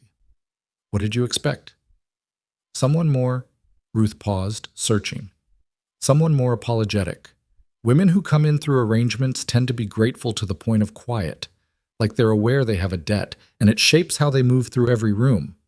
I have debts, Evelyn said, but not to the county's opinion of how I arrived. Ruth picked up her basket. No, she said, I can see that. And there was something in her face that was as close to warmth as Ruth Dancy generally got. The 20 head of cattle had been sold to Harlan Bates in late October, quietly and at fair price, and the payment had been applied to the March note with enough left over to ease the spring's requirements considerably. Gideon had told Evelyn the morning after the transaction, with the brevity of a man reporting a completed task, "It's done." And she had nodded and handed him his coffee, and they had not needed to say anything else about it because the conversation had already been fully conducted. James Hollis had not approached Gideon about the eastern pasture. He did not, in the weeks following, approach him about anything. Margaret had apparently concluded that the particular opening she'd identified had closed. November came in cold and direct, without the pretense of gradual autumn that the territory sometimes offered. The ranch pulled inward the way ranches do before winter, the animals closer to shelter, the work shifting to the particular preparations that meant the difference between a manageable season and a brutal one. Gideon and Callum worked the fence lines and reinforced the barn.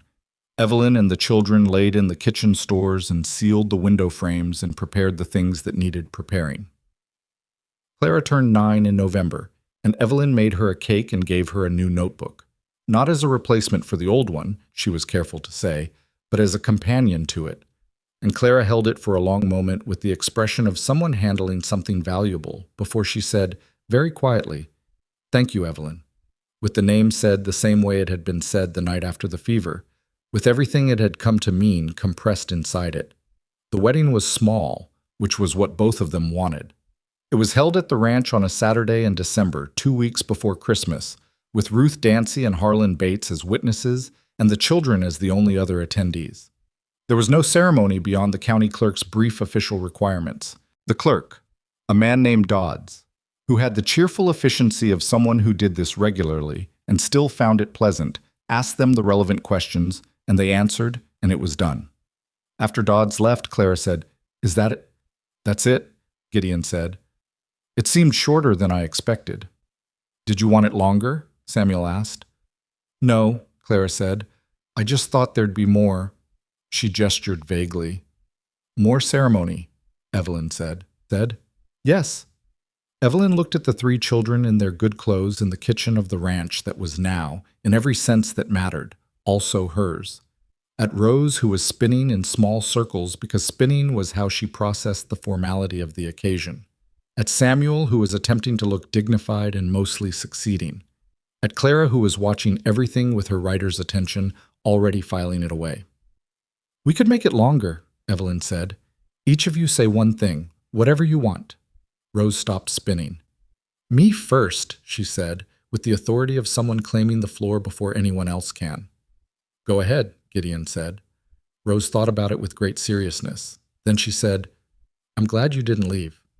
Clara said, "I'm going to write today down, all of it, so we have it." Samuel said, "The tool shed reorganization was a success." A beat of silence. Then everyone laughed. Gideon with his head back, Evelyn with her hand over her mouth, Clara with the helpless laugh of someone who had tried to stay dignified, Ruth Dancy with the controlled amusement of a woman who found children reliably accurate. "That's true," Evelyn said when she could. "It was a complete success." Samuel looked satisfied. He had said what was true and the room had received it appropriately. Outside, December was cold and clear, and the mountains sat blue and permanent on the horizon, the way they always sat, indifferent to the small human events happening at the foot of them. But inside the ranch kitchen, with its lamp making everything amber and the stove keeping everything warm, and the 4 Mercer people and 2 witnesses standing in the ordinary, extraordinary fact of a family that had rebuilt itself from grief and distance and letters on paper into something real and present and daily. Inside was a different kind of permanence, the kind that doesn't declare itself but simply holds. Evelyn looked at her husband, the words still new enough to feel precise, and at the 3 children who had chosen her before she'd fully chosen herself, and thought that this was what had been waiting at the end of the longest road. Not perfect, not smooth, real. The first winter at Mercer Ranch was hard in the way that first winters in new places are always hard, not because it was worse than other winters, but because you didn't know it yet. You didn't know where the cold came in under the door, or which window let the draft through at 3 in the morning, or how the stove behaved when the temperature dropped below a certain point and needed twice the wood to hold its heat. Evelyn learned all of it by living through it, which was the only way to learn a house's winter personality. and by February she knew the ranch in cold the way she'd known it in the relative warmth of her arrival. Gideon had been right about the margin. The 20 head sold to Harlan Bates in October had changed the character of the March note from a threat to a manageable obligation. And when March came in with a wet cold that was hard on the cattle but good for the spring grazing to follow, they met the payment without the particular dread that had been sitting under the surface of the ranch's finances since Ada's illness. Gideon paid it and came home and said nothing about it at dinner, but that evening at the kitchen table he sat with a quality of ease that Evelyn hadn't seen in him before. A settling, like a man who had been holding his shoulders against something and had finally been able to put it down. "Done?" she asked. "Done," he said. She refilled his coffee and went back to what she was doing, and that was the whole of the conversation, and it was enough. Margaret Hollis kept her distance through the winter and into the spring with the consistency of a woman who had made a decision and was honoring it, whatever the decision had cost her. They saw each other at the necessary occasions: the county road meeting in February, the spring market, the occasional crossing of paths in Red Mesa, and exchanged the civil nods of two people who had reached an understanding that didn't require warmth to function. It was not friendship, it was not going to become friendship, but it was a kind of armistice, and Evelyn had lived long enough to know that an armistice was sometimes the most honest outcome available. James Hollis never made an offer on the eastern pasture. Whatever Margaret had been building toward that autumn, it had been quietly dismantled, and the pasture remained what it had always been: Mercerland, running down to the water access that made it worth wanting, green in spring and tawny in summer, and Gideon's in every season. The school started almost by accident, the way the best things sometimes do. It had begun the previous winter with the simple fact that the children of 3 neighboring ranching families had nowhere to go for their education. The nearest schoolhouse was in Red Mesa, 7 miles away, which was manageable in good weather and genuinely dangerous in bad. 2 of the families had been doing lessons at home with varying success. Varying meaning the Bates children were learning, and the Calloway children, whose father had a rancher's relationship with book learning and a particular skepticism of it, were not learning much at all and were falling further behind with each season. Harlan Bates mentioned it to Gideon in passing, in the way men mention things they're not quite ready to ask for help with directly. Gideon mentioned it to Evelyn that evening, in the way he mentioned things when he already had a sense of what she might think about them, and wanted to give her the space to arrive at her own conclusion. She had been thinking about it already. She didn't say this immediately. She thought about the school board in Ohio that had replaced her with a less experienced man because he was the kind of person they'd decided a school teacher should be. She thought about 2 years of work that had simply been set aside because of a decision made in a room she hadn't been in. She thought about what Samuel had said in the tool shed, that his father had been looking for someone for them, and the person he found had turned out to be good for him too. "How many children?" she asked. "Between the Bates and the Calloways and ours, 7. Possibly 8. The Hendersons on the South Road have a girl who will be 6 in the spring." "Where would we do it?" He looked at her with the expression of a man confirming what he'd suspected. "There's the old equipment shed, the east-facing one. It's sound. It just needs cleaning out and some work on the floor. We could put a stove in." 2 days a week to start," she said. 3 once it's established. I'm not pulling away from the ranch work more than that. 2 days is more than they have now. She looked at him. "You planned this." "I planted a seed," he said. "There's a difference." "There is not much difference." He almost smiled. "There might be a little difference." The equipment shed took 3 weeks to make usable. Gideon and Callum did the structural work. Evelyn and the children did the cleaning, which was considerable. Samuel designed a storage system for the supplies with the focused seriousness he brought to all organizational problems. And it was, as his systems generally were, practical to the point of elegance. The school opened on a Tuesday in April with 7 children, 8 if you counted Rose, who was 4 and had opinions about everything being taught and was not prepared to wait until she was older to share them. Evelyn set the rules clearly on the first day. You worked at your level, you helped whoever was behind you if you were ahead, and you did not tell other children that their questions were stupid because there was no such thing in this room. The Calloway children, 2 boys, 9 and 7, named Edmund and Pete, came in suspicious and left the first day marginally less suspicious, which Evelyn counted as a good start. By the third week, Edmund had decided that reading was not the enemy of his dignity and had quietly consumed 2 of Clara's books without telling anyone. Clara noticed and said nothing and left a third one where he could find it. This was, Evelyn thought, the best possible outcome. The ranching families paid what they could, which varied. The Bates paid in coin and occasionally in labor. The Callaways paid in cordwood, which was more useful than coin in winter. The Hendersons, whose girl turned out to be named Lily and to have a talent for arithmetic that Evelyn identified in the first week, paid in eggs and the occasional side of pork. It was not a salary. It was not what the Ohio School Board had paid her even before they stopped paying her.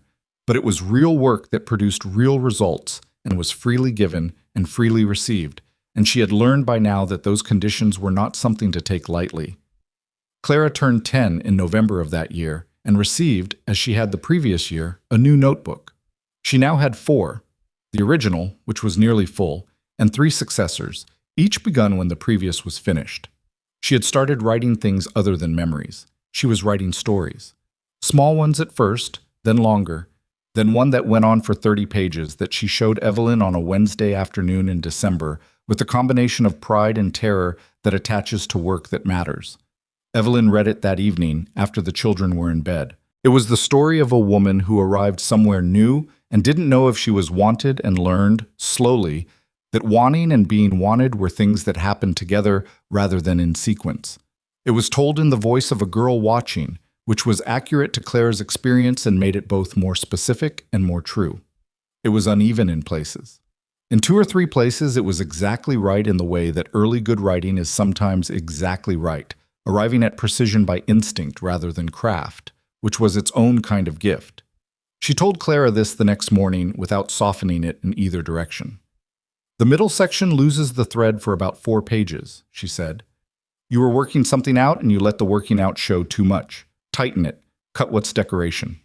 Clara listened with the focused expression of someone receiving information they intend to use. "The ending is right," Evelyn added. "Don't touch it." "Which part is the part that's exactly right?" "The part about the girl's hands, page 22. You wrote that without thinking about it, and it shows, in the good way." Clara went back to her room and came out an hour later, having cut 4 pages and reorganized the middle section with the ruthlessness of a child who had decided to take the work seriously rather than protect it. Evelyn read the revision and said, "Better," and meant it. What nobody talked about, because it was not the kind of thing the Mercer household talked about directly, was Ada. She was there in the room every day. Not as a ghost, not as an absence in the dramatic sense, just as the first fact of the house, the person who had made it what it was before Evelyn arrived to make it what it was becoming. Gideon kept her photograph on the shelf, and no one suggested moving it. On the anniversary of her death in September, which Evelyn had not known about until Clara mentioned it quietly at breakfast, the family marked it the way they marked it every year. Gideon took the children out to where they'd buried her ashes under the cottonwood tree at the west edge of the property, and they spent a quiet hour there and came back changed in the small ways that an hour of honest remembering changes people. Evelyn stayed at the house. Not because she was excluded. Gideon had looked at her that morning and said, "You're welcome to come if you want," and meant it. But she understood that there were things that belonged to the 4 of them in a way that she was adjacent to rather than inside, and that being adjacent to it was not a diminishment. She was not Ada. She had said this on her first full day in the house, and she had meant it then, and she meant it now. What she was Evelyn, and Evelyn had her own place in this family that didn't require the erasure of anyone who had come before. When they came back from the cottonwood tree, Rose went directly to Evelyn and climbed into her lap without preamble, in the way Rose had of treating Evelyn's physical proximity as a resource that was simply available. Clara went to her room. Samuel went to the tool shed, which was where he went when he needed to be in a space that made sense to him. Gideon came into the kitchen and stood near the stove with his hands in his pockets. "She would have liked you," he said. "Ada. She would have found you." He thought about it. "She would have found you honest in a way she appreciated. She didn't like people who softened things unnecessarily." "I gathered that," Evelyn said. "From the knife story." He looked at her. "Clara told me," she said. "The apple. The cut thumb. That's a good lesson in paying attention. A woman who says that to her 4-year-old while wrapping a cut with her apron doesn't soften things." Something crossed his face that was grief and affection and relief all at once. The expression of a man hearing his dead wife described accurately by someone who never knew her. "No," he said. "She didn't. She sounds like she was exactly who she was." She was. He pulled out a chair and sat down. "That's the thing I miss most. Not the softened version of it, just exactly who she was." Rose had fallen asleep in Evelyn's lap, her weight completely committed to the arrangement in the way that only sleeping children achieve. Evelyn kept her hand at the child's back and looked at Gideon and said, "She made good children. That's the most honest thing one person can say about another." He held her gaze. "You're finishing what she started." "We're finishing it," Evelyn said. "All of us." He put his hand over hers on the table, Rose's weight between them, the cottonwood tree at the edge of the property, holding its particular place in the day's air. They sat like that for a while, not needing to fill the time with anything other than what it already contained. Samuel came back from the tool shed eventually. Clara came out of her room with red eyes and her notebook and sat down and wrote something, and the writing seemed to help because she was steadier when she looked up. Rose slept through all of it. This was what the anniversary of Ada's death looked like at Mercer Ranch 5 years after Evelyn arrived. Not healed. That was the wrong word for it, because healing implied the thing was gone, and it wasn't gone and wasn't going to be. But carried. Carried by people who had learned to carry it together rather than separately, which made it a different kind of weight. Lily Henderson, the girl with the gift for arithmetic, went on to study in Santa Fe at 17 with a letter of recommendation that Evelyn wrote and rewrote 4 times to make sure it said what it needed to say about what the girl was genuinely capable of. Her father came to the ranch when she got the acceptance and shook Evelyn's hand for a long time without saying much, and what he didn't say was understood. Edmund Calloway learned to read well enough to manage his father's accounts at 14, which his father received as a practical outcome rather than an intellectual achievement. But the important thing was that Edmund received it as both. He came back to the school as a helper the year he turned 16, working with the younger children on their letters, with the patience of someone who remembered what it cost him to learn them. This was the thing Evelyn had not been able to plan for or predict. That the school would become a thing that fed itself. That the children who had been behind would catch up and then turn around and reach back. That the circle of it would widen, year by year, until it included children whose parents had gone to school there and were now sending their own. She was not thinking about legacy when she started it. She was thinking about 7 children who had nowhere to go when the weather made 7 miles an impossibility. The rest was what happened when you did the practical thing consistently enough that it became something larger than the original intention. Samuel was 22 when he took over the management of the eastern pasture, not the whole ranch. Gideon was 50 and healthy and had no intention of handing over anything that wasn't ready to be handed. But the eastern section, with its water access and its spring grazing, which Samuel had been studying and observing since he was old enough to notice things worth observing. He had a system for it. He had drawn the system out in diagrams that covered 6 pages and had shown them to Gideon and Evelyn at the kitchen table on a Sunday evening, the same kitchen table where he had shown his first drawing of the tool shed at age 6. And Gideon had looked at it for a long time and then said, "That's not a bad system." "It's a good system," Samuel said, without false modesty. "It is," Evelyn agreed. Gideon looked at her, then back at Samuel. "East pasture's yours," he said. Samuel nodded. He didn't make a production of it. He rolled up his diagrams and went to bed, and the next morning he was out in the east pasture at first light doing what needed doing, and that was that. Clara was 24 when she published her first piece of writing in a periodical out of Santa Fe, a long essay about growing up on a ranch in New Mexico, about memory and loss and the particular work of rebuilding a life that has been broken. She did not name anyone. She didn't need to. The people it was about would know and did know, and Evelyn read it at the kitchen table on a March evening with the lamp making everything amber the way it always had. And when she finished, she sat with it for a long time without moving. Gideon, who had read it before her, said nothing. She said, "She's always known exactly what she was doing." "Since she was 8, he said. "Since she was 8, Evelyn agreed.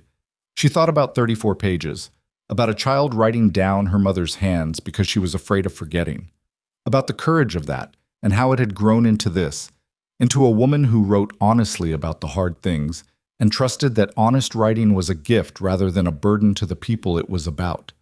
The essay described, without sentimentality and without flinching, what it meant to lose a mother at 8 years old, and what it meant to have someone arrive, someone new, someone different, someone who said plainly that she wasn't going to pretend to be the first one and meant it, and to discover slowly and with the particular suspicion of a child who had been hurt that the love being offered was real. That real didn't mean the same as original, that a family was not a single thing that could only be made once, but a thing that could be made again, differently, with different materials, and still hold. Clara had never said this to Evelyn directly. She had written it in a periodical in Santa Fe, which was perhaps a more honest way to say it, because writing is what you say when you've thought about it long enough to be sure. Evelyn kept the copy. She put it on the shelf next to Ada's photograph because it belonged there. Rose was 19 when she asked Evelyn the question that none of the other children had asked directly. They were in the kitchen. Rose was helping, in the approximate way Rose helped, which involved a lot of talking and periodic actual contribution. And out of nowhere, in the middle of a conversation about something else entirely, Rose said, "Do you ever think about the fact that you didn't have us from the beginning?" Evelyn was quiet for a moment. "Sometimes. Does it feel like you missed something?" She thought about how to answer this honestly. She thought about what honest actually required here. Not reassurance, because Rose was 19 and didn't need her feelings managed, but the actual truth, which was complicated and deserved to be said that way. "Sometimes," she said again. "There are moments when I hear a story about when you were very small before I was here that have a quality of absence in them, something I didn't get to know firsthand." She paused. "But I've learned to hold that alongside everything I did get. And the everything I did get is so much larger than the part I missed that it's hard to feel the absence as a loss rather than just a fact." Rose stirred the pot on the stove with the thoughtfulness of someone processing something. "I don't remember a time before you," she said. "I was 3. I only remember you being here." "I know." "I used to feel strange about that," Rose said, "like I should remember more. Like not remembering Mama better was something wrong with me. It wasn't. I know that now." She stirred. "What I remember is the ribbon, and the fox who should have asked the chickens." She glanced over at Evelyn with the sideways look she'd had since she was small. "And I remember holding up my arms on the porch, and you not hesitating." Evelyn felt something move through her chest. "You remember that?" "I remember the not hesitating," Rose said. "I don't know if I actually remember it, or if Clara described it enough times that I think I remember it, but either way I have it." She set down the spoon. "I think that's what you do for people. You don't hesitate. You just show up and stay." The kitchen was quiet for a moment. "I had help," Evelyn said. "You all made it possible to stay. That part went both ways." "Yes," Rose said, in the tone of someone granting a point without conceding the larger argument. "But you came first." This was true. Someone always came first. Someone always had to arrive somewhere unfamiliar and decide, before they had any evidence that it would be worth it, to stay. To do the work of the first weeks without knowing what the weeks after would be. To answer honestly when a 3-year-old asked if you were going to leave and not yet know if the answer was true. Evelyn had come first. And then the children had come first in a different way. By reaching before she was certain they would, by deciding before she'd given them a reason. By holding up arms and showing where the cups belonged and reading 3 paragraphs about a scar on a thumb. They had all come first, in their own order. That was how it worked.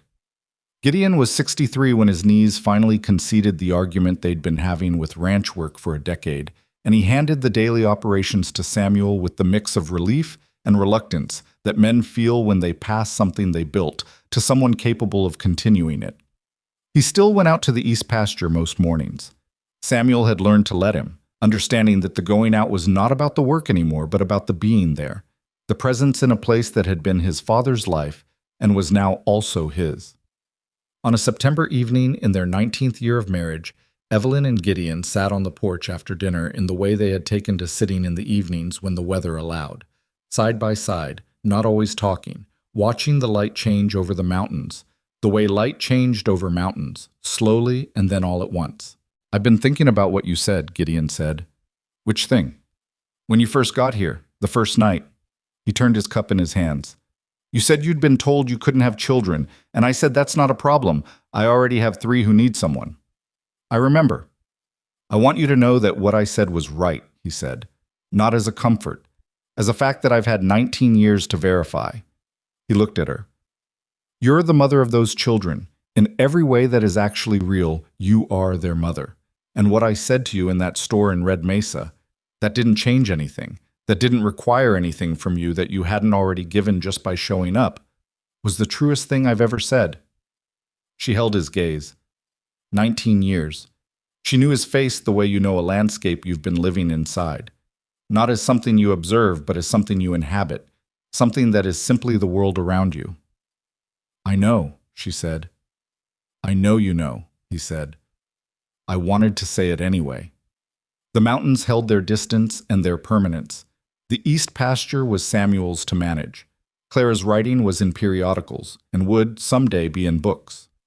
Rose was Rose, complete, certain, impossibly herself, the child who had decided on the porch of this house in 1875 that Evelyn was the one and had never reconsidered. Ada's photograph was on the shelf next to Clara's essay and would stay there. There was a thing that Evelyn had learned over 19 years and 3 children and 1 hard winter, and a school, and a tool shed, and a notebook full of pages, and a man who watched carefully before he trusted and then trusted completely, something she had not been able to understand when she was 29, and standing in a letter agency in Ohio being described in terms of her available skills. The thing was this: love is not a finite resource allocated at birth in a fixed amount to a fixed set of people. It is made. It is made in the daily work of showing up, in the cool cloth on a feverish forehead, and the answer given to a 3-year-old asking if you're going to leave, and the serious attention paid to a drawing of a tool shed, and the not hesitating. It is made by the people who make it, together, out of the ordinary materials of days. She had been told she could not have children, and the person who told her had been right in the technical sense and wrong in the only sense that turned out to matter. She had 3 children. She had always been going to have 3 children. The route to them was indirect and painful and involved a door she hadn't chosen being closed, which had led her through a different door she might never have found otherwise. She could not feel grateful for the closed door. But she could, and did, sitting on this porch in September with the mountains doing their patient work in the distance, feel the full, unqualified weight of what was on the other side of it. The wind came across the scrub grass and pushed against the porch the way it had pushed on the day she arrived, the way it had been pushing long before she arrived and would push long after. She had learned its moods now. The morning push that meant the day would be dry, the evening settling that meant a clear night, the particular quality it had in late September when it carried the first suggestion of the coming cold. She knew this wind, she knew this porch, and this man, and these mountains, and this land, and the 3 people who had grown up on it and carried it forward. She had arrived in Red Mesa with a leather bag, and a photograph, and a secret held tight against her ribs, and she had been told before she even stepped down from the stagecoach what she was and what she wasn't. She knew what she was now. She was the woman who had stayed. And in the end, that was the whole of it. Not a small thing dressed up in simple words, but the largest thing there was.